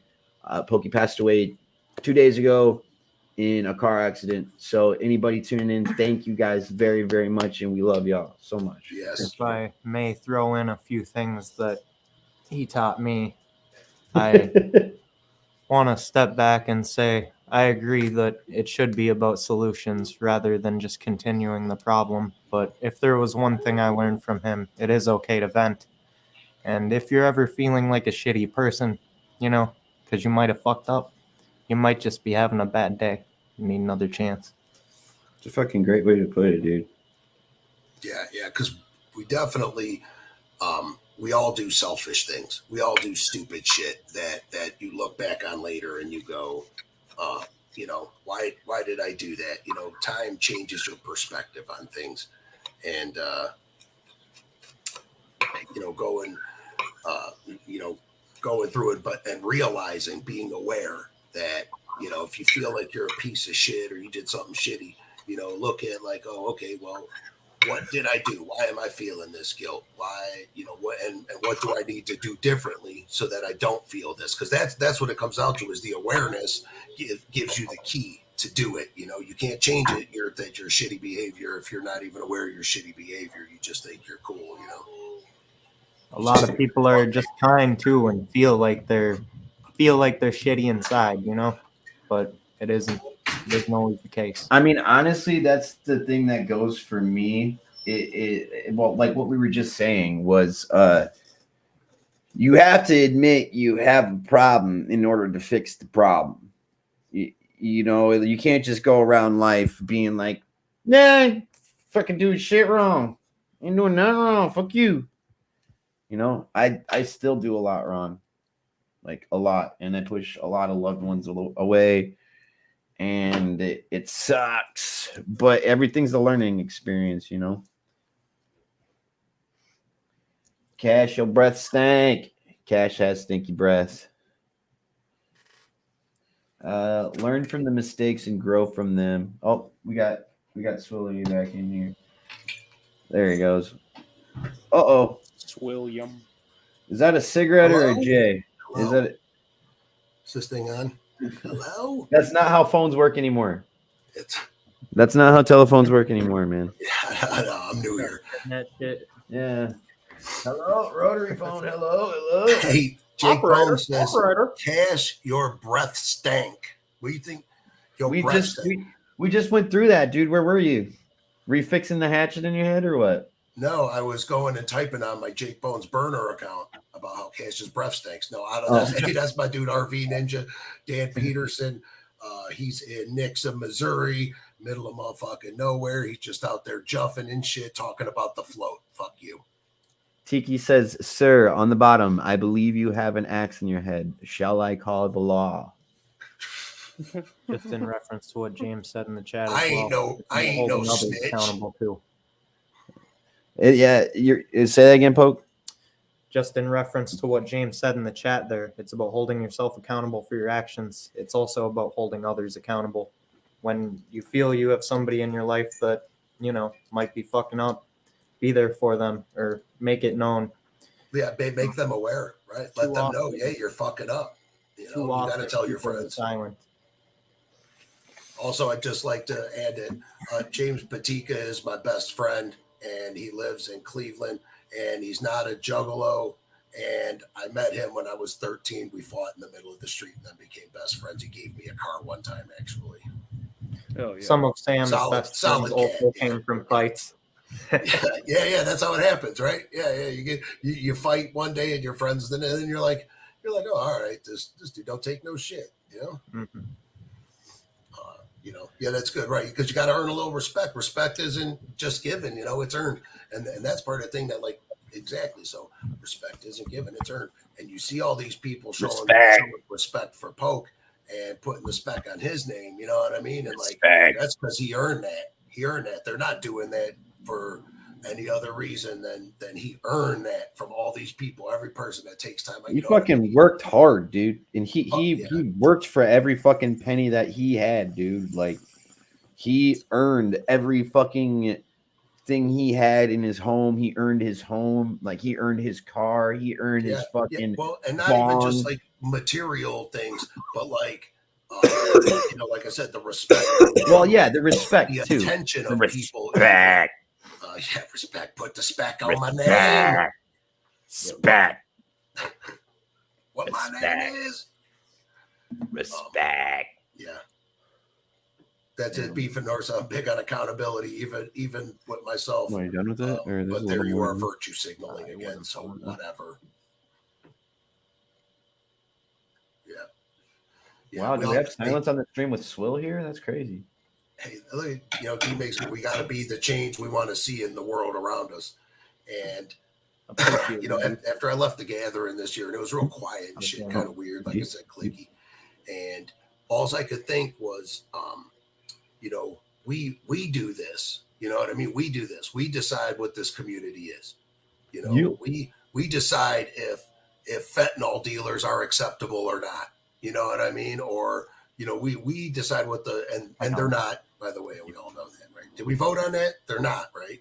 I think it's no. Yeah, they're not. Actually, I'm good friends with Bobby and with Wicked Harm Clowns Wicked.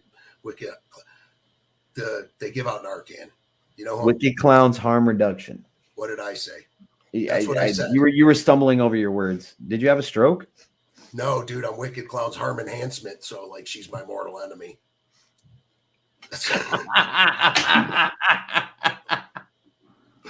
I'm like, damn you, Bobby. It's like what is that bad ICP or the bad inverted pictures of people? It's like bad ICP says love the world, or bad ICP says love the world. It's something complete opposite. It's like they explain magnets instead of saying fucking magnets. How do they work? And hey, Gunner, I know you're bumping the Tempest all the time and shit or whatever. That's like the 7th Joker's card and shit. And you like that one. And I've never heard it called that. Where did this thing come from? But the song We Do Joker's This card. Right? Yeah, you need something, you need something whole for you, something stove for you. You need someone to blame shit on. And, I do this. Yeah, we do this. We do this, the songs like We Do This and We Belong, and like them songs from ICP that help mold our fucking community into what it is. That's why I'm a little confused with the Ouija message or whatever. Fuck fentanyl. Yep, you're right. But that's the thing is, ICP gave us this message, and it was loud and clear and plain, and this is what it was. and Ouija is a little bit like, he says a lot of positive shit on his little reels and his shit like that, but his songs are kind of more like, fuck this shit, now I'm getting high. Juggalo. You know what I'm saying? Fuck it, smoke some weed, let's just get stoned, and fuck it, I'm not answering my phone. People keep calling me. I don't know what the fuck you're talking about. We love Ouija Mac over here, dog. You're a Ouija head. Look at you. I love Ouija Mac too. I was talking about the message though. You know what I'm saying? I love the music. His I message feel like is less positive. Devereaux is is that what it is? Is that right? I love Devereaux's beats, dude. Fucking, they're mesmerizing. I think that they're recorded at 440 megahertz instead of the industry standard 432, and that's why they resonate better in our ears. But that's just a conspiracy theory, so we ain't got to talk about it. What's up, Flex? Fucking Flex. What up, Flex? Hell yeah. What up, Bob Astro? Levy demands his tribute. Oh shit, Bob Levy. We love you, Bob Levy. What do we need to do? We need a sacrifice. Yeah, I got What you. you need, My Levy? balls right here. Yeah, I'll sacrifice my balls to Levy. There you go. Hell yeah. Let's send them some Ouija tracks and see if we can get some feedback on them. Tell them this is hey, our Lord Jeff. and Savior, What up, Jesus Jeff? Christ. What up, Jeff? Hell yeah. Shout out to everybody tuning in. I think we got an overrun from somewhere. I'm not sure. If you're just tuning in, please follow the link in the description. If you want to donate to the memory of Pokey, we just lost him a few days ago. We have a GoFundMe, goes for his family and all those costs for TSN. all Gunner, the can we see your crap tattoo? that goes. I was talking with somebody. It's expensive as fuck to die. It is not cheap to die. No, it is not. You're right. Oh, You're Uncle right. Rico just ended. That's why. All right. What up? What up? Shout out to everybody overrunning from Uncle Rico. Shout out to all the TSN Thank you, family. Norton. Let's see your how's that tattoo healing up, Gunner? Can we see some of that? Can you I show can't- that? Show the TSN guys, man. You got clean drawers on or what? Let's do a spot check. I can't. I have to take a picture of it and like crop it out because like I can't risk just showing my cheek on screen, dude. You can go to the bathroom real quick. You know, we'll keep talking. Fucking all solutions, no problems. Thank you, Luke, for the solution. Yeah, I don't know, man. You guys deserve. Yeah, they said they've seen it. Honestly, I haven't seen it in like a week. You know, it's probably not all red now and shit. Yeah, no. Funny story, Maybe. dog. Shit. when we first presented it to the people, Wicked Wonder had sent me two separate pictures, and one of them was a dick drawn on Gunner's ass cheek, and that's the one I put up first. So I originally thought I had a dick tattooed on my ass. I was. What did she do? Just trace Frankie's? That's okay. Boo! Tanks. like a Thanksgiving hand turkey. No, you fucking lost. Shut up. All right, you're right. That was L. Don't try to Like, save yourself. hey, have now. you ever seen those ham steaks with the little bone? Right. Yeah. That's what. Yeah. Oh wow. Yeah. It's it's cold near Frankie. It's cold. Yeah. It's cold. I live up north, bro. What do you want me to say? It's cold up here on the 90. It's bigger back home. You know? No. Yeah. Yes. Yeah, it's bigger in Okie City. Shriveling. That's actually It's that's where shrivelage. Butt Plug is from, Oklahoma City. You know, he was in there earlier or whatever. That's BP lives in Okie City now, so we're sorry, Oklahoma City is your problem. Somebody want to send them a list of where the facilities are and shit. And Hold on, I'm gonna set the background now. I think it's okay. Candle's still burning. In case you guys want to go ahead, light up a candle for Pokey. I'm gonna be lighting a candle every single night at 7:30 for him. So if you can, go ahead, tune in. I like that. I do that. Wait, 7:30. That your time or motherfucker's been 7:30 banging my on that time? fucking thing for an hour. I'm neither a grower nor a shower. I'm a crier, dog. I'm a crier. I'm a crier. Don't ask me to whip it out. It's a dirty job. He's a micro, if you know what I mean. It condenses. Hey, one year it was at the ungathering of the Juggalos. Do you remember the ungathering, Frankie? You probably didn't go to that either. The ungathering of the Juggalos happened during COVID. It was at Nelson's Ledges where the gathering was in 03, 4, and 5 in Garrettsville, Ohio, like 45 minutes down the road.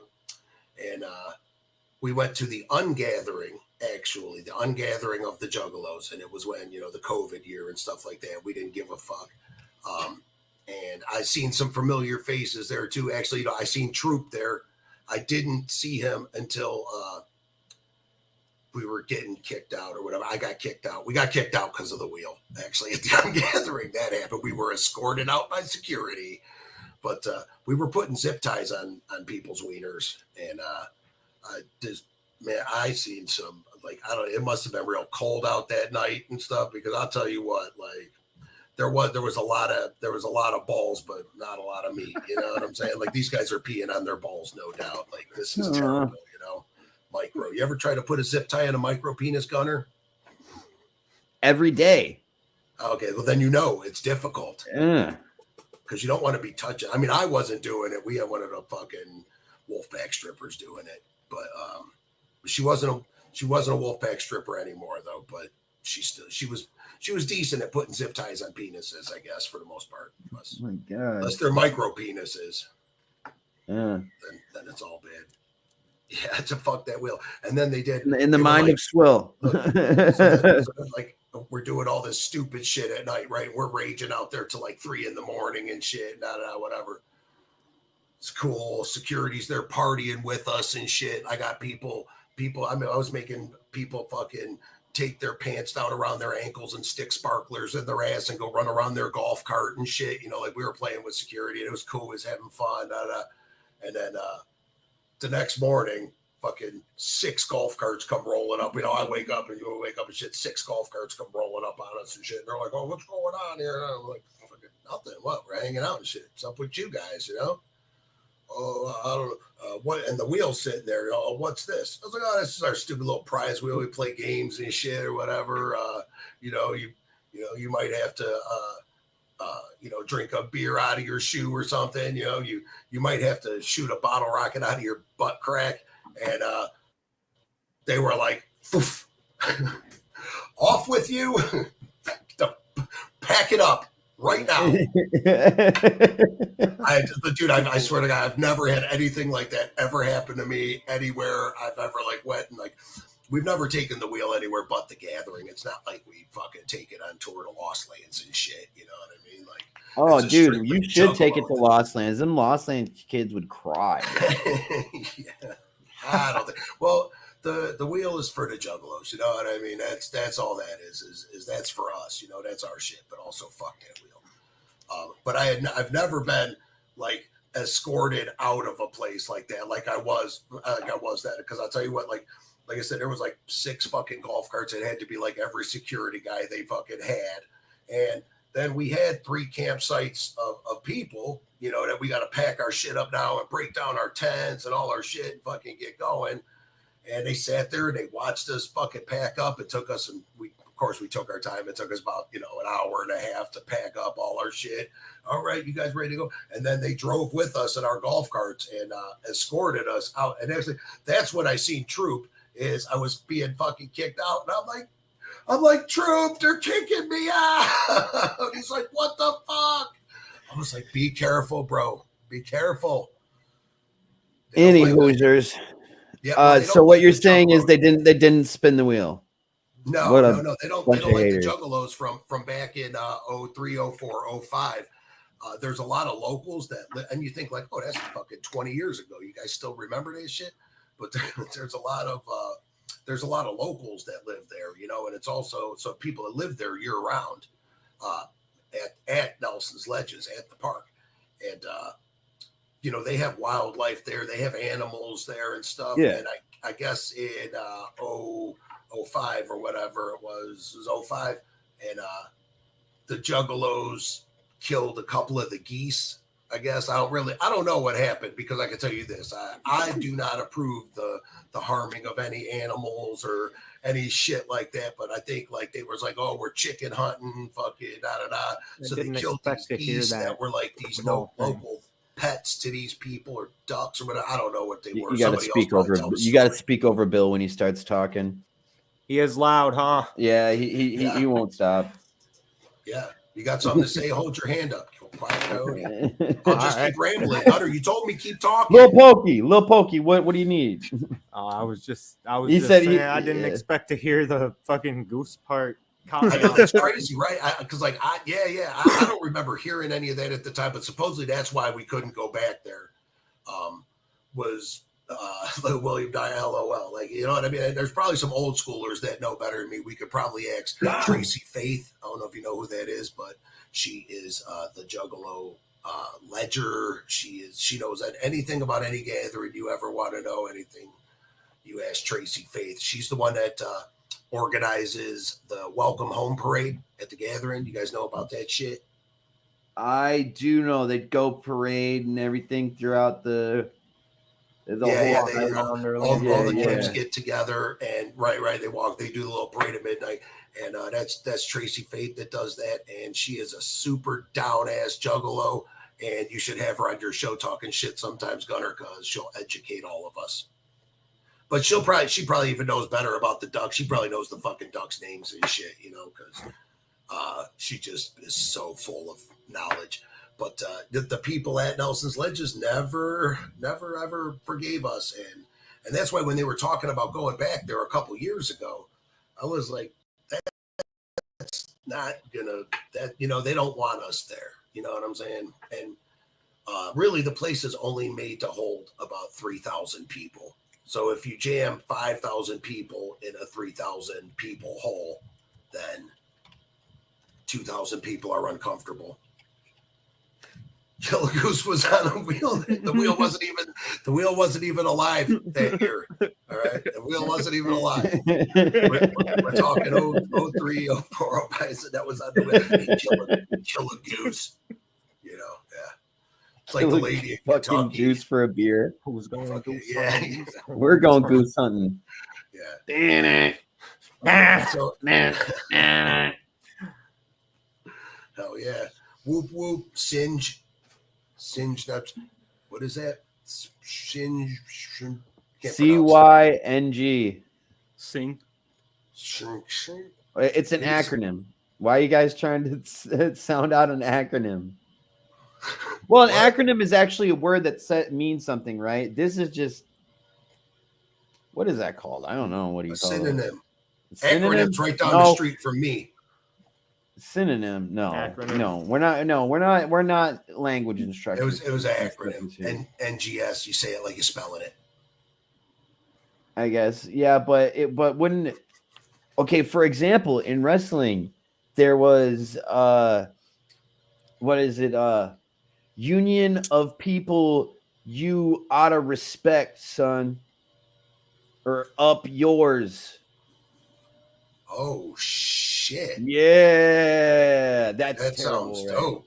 Yeah. I like that. Let's come up with a super. Well, best we got is fucking your YGFT for that. You know what I mean? We got. But that's not even a real. That's not the letters have to spell out a word. Like a word. YGFT. Yeah, that's what. Because I'm like your YGFT for that. Oh my God. What does YGFT even mean? I'm not up with the cool cats these days. It means you gay for that. Oh shit! Yeah, let's try not to bring that on. That's the a podcast, camp. That's a camp. dude. Yeah, the YGFTs. It means you gather for them. No. Yeah, no, I'm not cool with the YGFT that. So dudes. Johnny P. Come on, you know Johnny P. Come on, man. He got the best.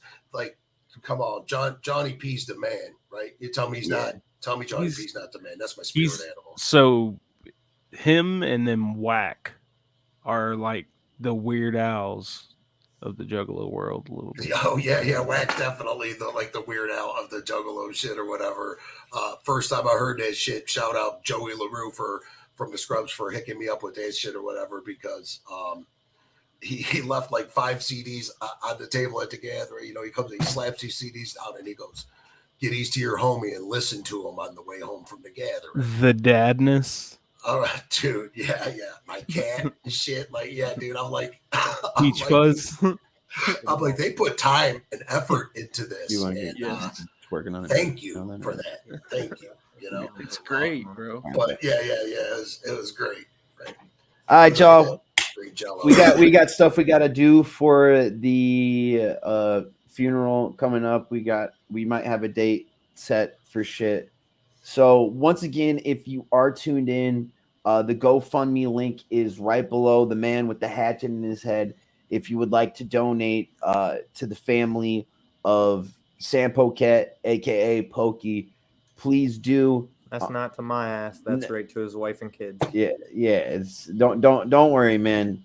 He'll be good.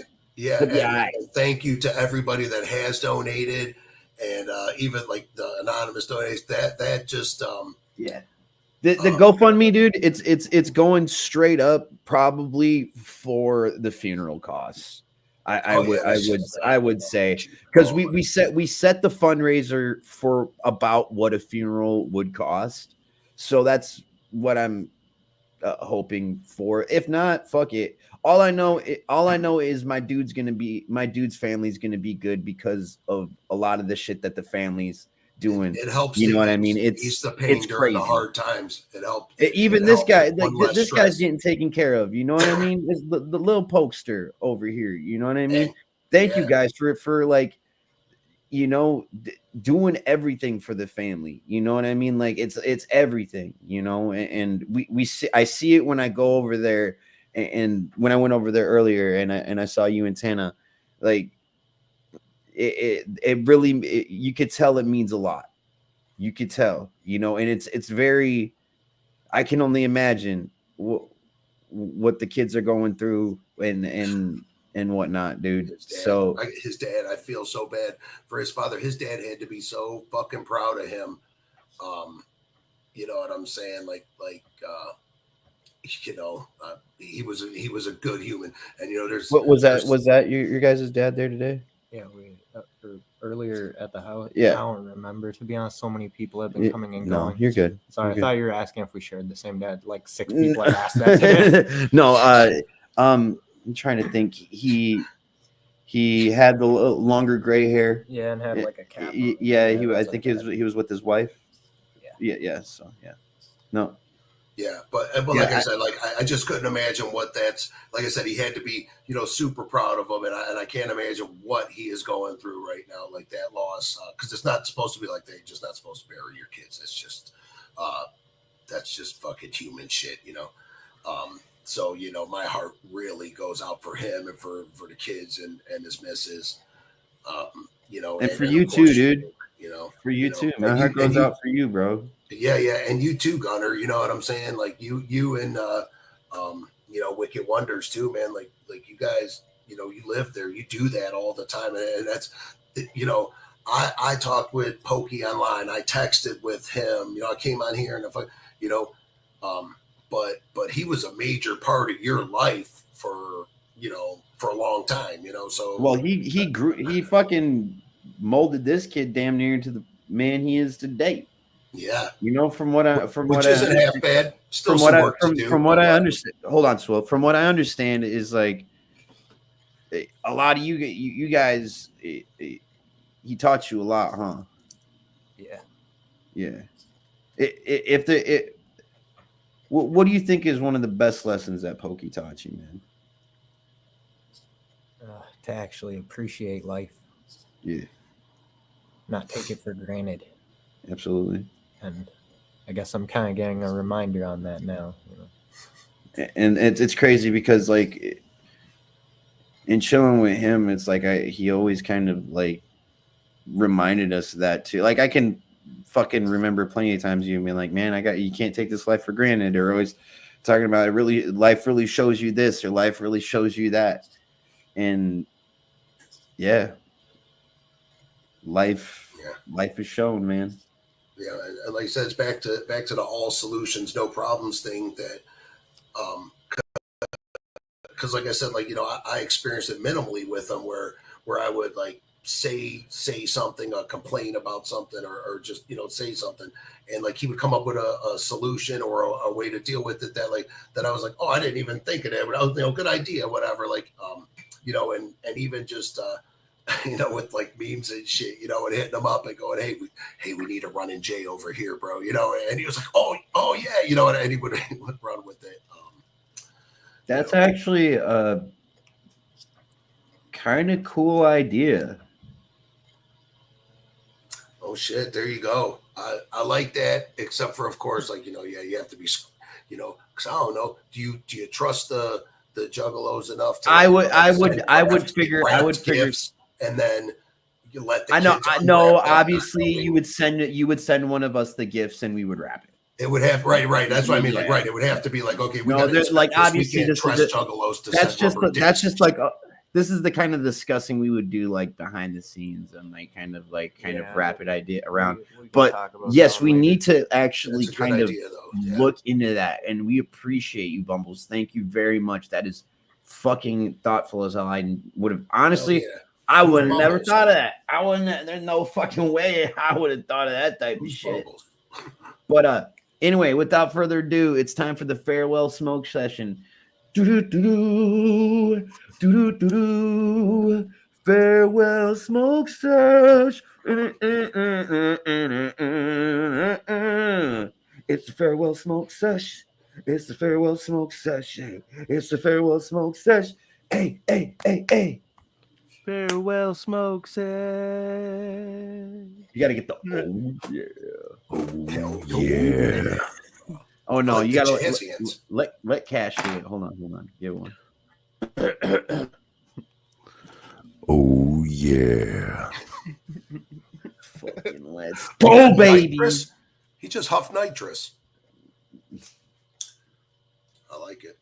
I'm smoking. I think you huffed the nitrous, sir. Huh? Nitrous is for dentists. Huh? I meant huh? I made a fish tank one year. I can't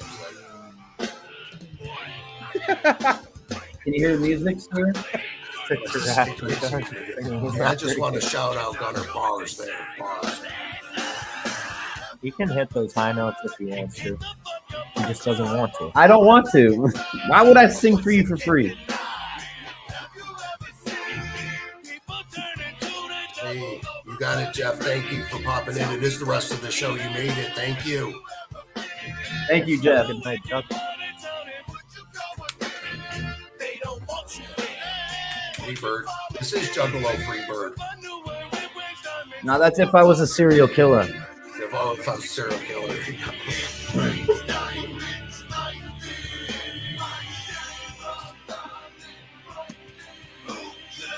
Hey, much love, Jeff. Thanks for tuning in, man.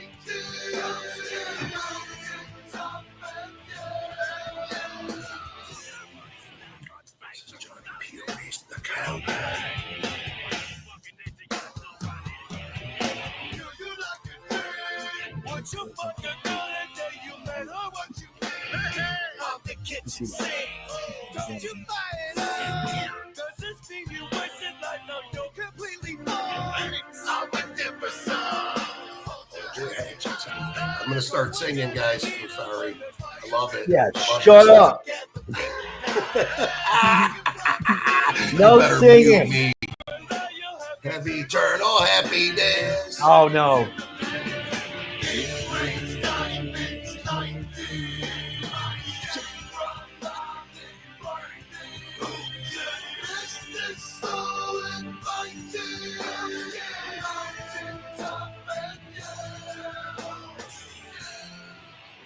Should I be the one to say, hey man, this is when ICP was good. Let me tell ya, the rate there at the first six, you don't even know your Joker's cards. You think the Tempest is a Joker's card, Gunner? It's not the 7th card in the first deck.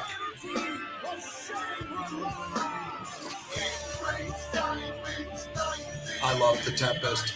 Just want to put it out there. I love it. I love the Tempest. Not a big Calm fan. Got a couple bangers on it. You know, Off the Tracks is a banger from the Calm. If you hate the Calm, you don't like ICP. Okay, I guess I don't like ICP. Who the fuck are you? Are you John Martin? Is John Martin your burner account? This guy was hating on me so bad. And then he ran it on Lenny and he caught a man. So then we added him into our You can't group fucking chat. hear your old ass rambling over the fucking music. I'm going anyway. Go fuck yourself. We can't hear your fucking. I thought that was Jay after. What?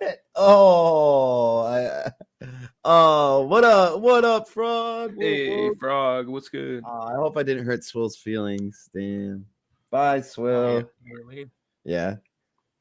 He's got to one up me, man. I told him to shut the fuck up, so he's got to one up me. I don't think Swill likes it when I tell him to shut the fuck up on stream. That's kind of my thing, though. I tell everybody shut the fuck up. Hey, shut the fuck up. Shut the fuck up. Shut the fuck up. Hey, listen here. All right. I'm tired of it. You need to shut the fuck up. All right. If GunnerB hasn't told you to shut the fuck up on stream, have you really streamed with them? Absolutely not. That's all I'm saying. Honestly, I hate. He randomly texts me at 2 a.m. and it's just shut the fuck up. Shut the fuck up. Why are you talking he's, so much? He's got a problem. This is when we're getting rated. I'll never forget when we were getting rated by TSN. Pokey hops. It's like Pokey walking into a party. He's like, "Hey guys, what's going on here?" I'm like, "Shut the fuck up!" I'm like it's like there's a fire going on around me. I'm like, ah! He's like, "What the fuck is going on here?" That was great. We should clip that at some point. Just me losing my fucking mind. That'd be fucking great. I got you, dog. That whole piece of me just fucking losing my shit, dude. Feeling like that was great. Were you tuned in for that?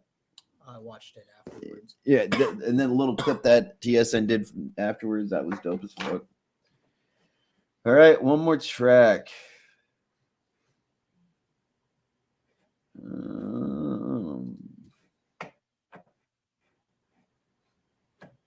Ernest Scared Stupid is free on YouTube for premium users. I'm just letting everybody know that right now.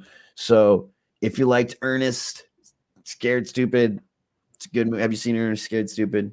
Oh yeah, it's a fucking good one, yo. You should play Fuck the I World. watched it with the kids not too long ago.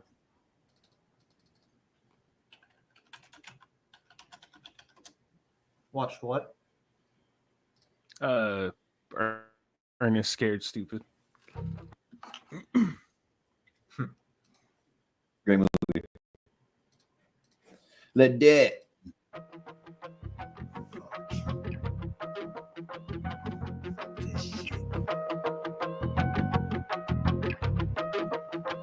Fuck, give it to me. I only care I set the world on fire.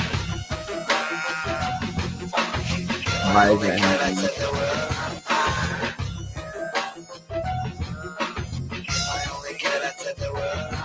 Say fuck the world! Fuck the world! I only care I set the world on fire. Fuck them all! Fuck you!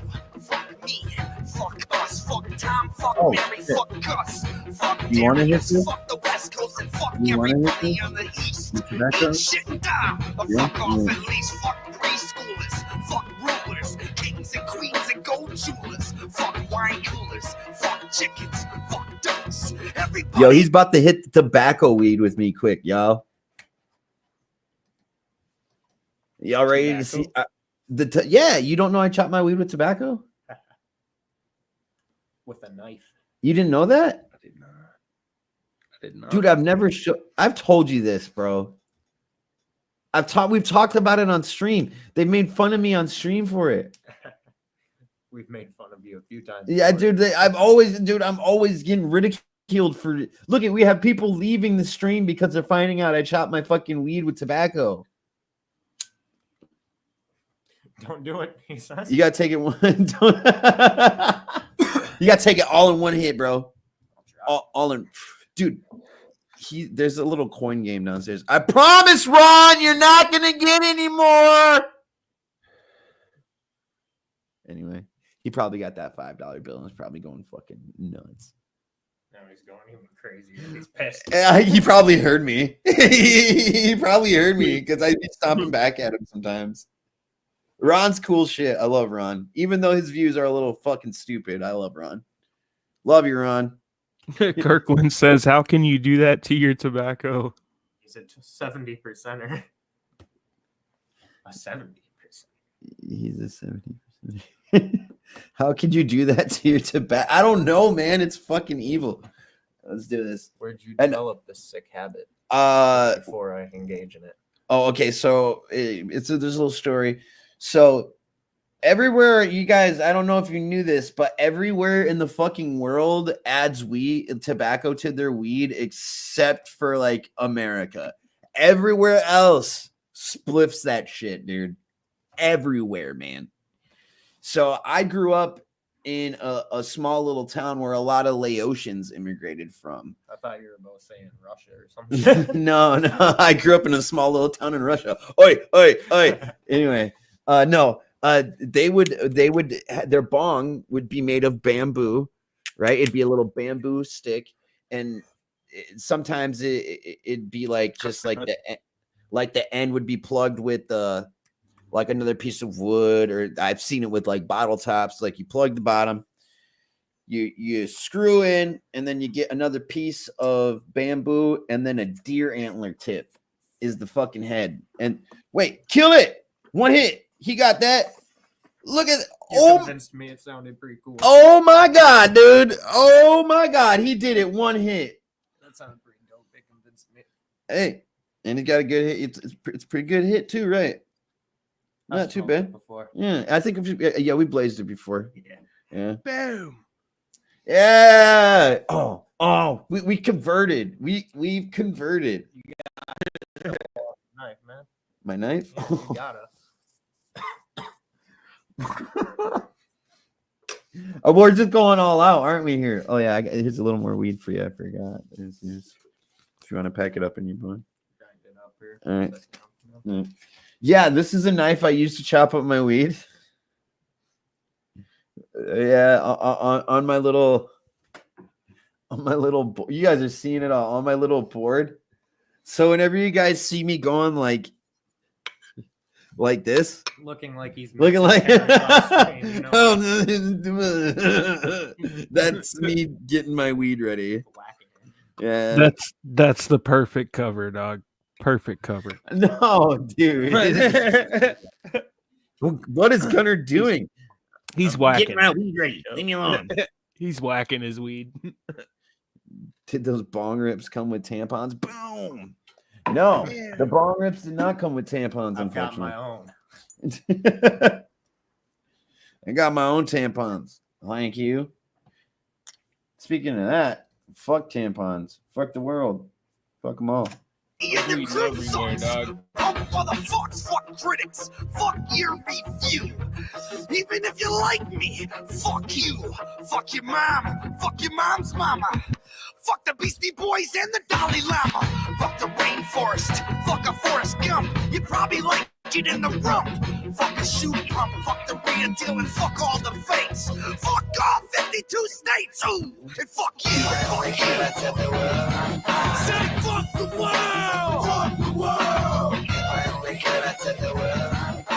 Fuck them all, fuck them all. I only care that's in the world. Say fuck the world, fuck the world. I only care that's in the world. Fuck them all, fuck them all. Fuck Oprah, fuck opera, fuck a soap opera, fuck a pop locker and a cock blocker. Fuck your girlfriend, I probably did already. Fuck Kyle and his brother Tom Petty, jump steady. My homie, fuck him, what are you gonna do? Fuck that bitch, fuck you. Yeah, well, fuck you too. Don't bother trying to analyze these rhymes. In this song, I say fuck 93 times. Fuck the president, fuck your welfare, fuck your government, and fuck Fred Bear. Fuck Nugent, like anybody gives a fuck. You like to hunt a lot, so fucking what? Fuck disco, Count on Monte Cristo. Fuck Cisco and Jack and Jerry Briscoe. And fuck everyone that went down with the Titanic. In a panic, I'm like, fuck you all. Say fuck the world. Fuck the world. I only care that's in the world. Fuck them all. Fuck them all. I only care that's in the world. Say fuck the world. Fuck the world. I only care that's in the world. I'm fucking weird. Fuck Celine Dion and fuck Dionne Warwick. You both make me sick. Suck my dick. Fuck the Berlin Wall, both sides of it. And fuck Lyle Lovett, whoever the fuck that is. Everybody say fuck the wheel. Fuck the wheel. Fuck the wheel. Oh, that's the new thing. Oh my god. Cash decided, fuck that. He said, I'm saving on my lighter. I smoke them both at one time, so I don't smoke them separately. Yeah. I have no idea what the fuck that meant. No, so instead of using my lighter to light my weed and my cigarettes, Now yeah, I had to process it while I was saying it. That was you put it the best way you could. I'm proud of you, Len. I'm proud. I forgot we were talking about the mixing, to be honest. Oh yeah, they're still on the mixing tip. See, this is what happens when you talk about mixing weed with tobacco with some people. Some people just that's all they fucking talk about for the next fucking forever when they see you. My one buddy who I make music with, Griff, dude. Anytime he sees me chopping weed with tobacco, he'll make eye contact with me and he'll be like, and then he'll walk over to me like he's about to have the talk with me. He'd be like, what are you doing there, Gunny? I'll be like, dude, come on, man. You see this so many times. Why do you have to act shocked every single time? Be like, Gunny, who are you? what have you become? Hey, Flex. Hey, Flex. Where are you from again? Let me just remind these people. Flex says he mixes his weed with tobacco, right? Pretty sure it's Canada, dog. Drugs cost a fortune. Australia, bruh. What? I told you guys, every Yeah, fucking that's right. where in the world, Rob and JJ are from Canada. They're the ones from Canada. But yeah, everybody in the world mixes their weed with tobacco except for America. I'm telling you. Dude, if I'm feeling frisky, sometimes I'd be adding dabs up with my fucking chop, dude. I'd be going ham. Uh-oh. Fuck everybody in the hemisphere. Fuck them across the world and fuck them right here. You know the guy that operates the Rouge River Drawbridge in Delray on Jefferson? Fuck that guy. Fuck your idea. Fuck your gonorrhea. Yo, I don't mean fuck to your pause it again. diarrhea. Rocky Maivia. Fuck your wife. But your imagine being that guy. The guy that operates the bridge. Yeah, imagine being that guy, the guy that operates the Rouge River Drawbridge in Delray on Jefferson. I made a meme with fucking Google Maps. I'll have to look for it in my phone, but I'll bring it up. And it's like Google Maps. I'm like arrow pointed. Fuck the guy that works here, and it's the fucking drawbridge. I think I've seen Google that. Maps. Yeah, I think I've seen that. Yeah. What up, Two Faded? Whoa, whoa. Oh shit, yeah. You want to? Can we finish this out and then we'll do a couple tracks on the list? All right. He's fucking you. Fuck the police and a 502. Fuck Spin, Rolling Stone, and fuck Vine. Fuck everybody inside. Whoever's on the cover, fuck his mother. Fuck your little brother's homie from around the way. And fuck Violent J. All right, yo. Whoop, motherfucking whoop. Thank you for tuning in once again to the Underground Pulse podcast. If you can, please go click the link in the description below me to the GoFundMe for Pokey's family. We're doing the best we can to raise money. You gotta give the family what they can get. Gotta hook them up with a good funeral. Gotta make sure the family and the kids are taken care of. You know what I mean? Shit's fucking difficult out here for everybody right now. So every single cent is much appreciated. Once again, I'm GunnerB. This is Lil Pokey right here. Say peace out, Lil Poke. Peace out. Whoop, whoop. And then we got Cash. Say peace out, Cash. Just kidding. Love you, Cash. All right. Hey, I love everybody in the chat. Thank you guys very much. Whoop, whoop.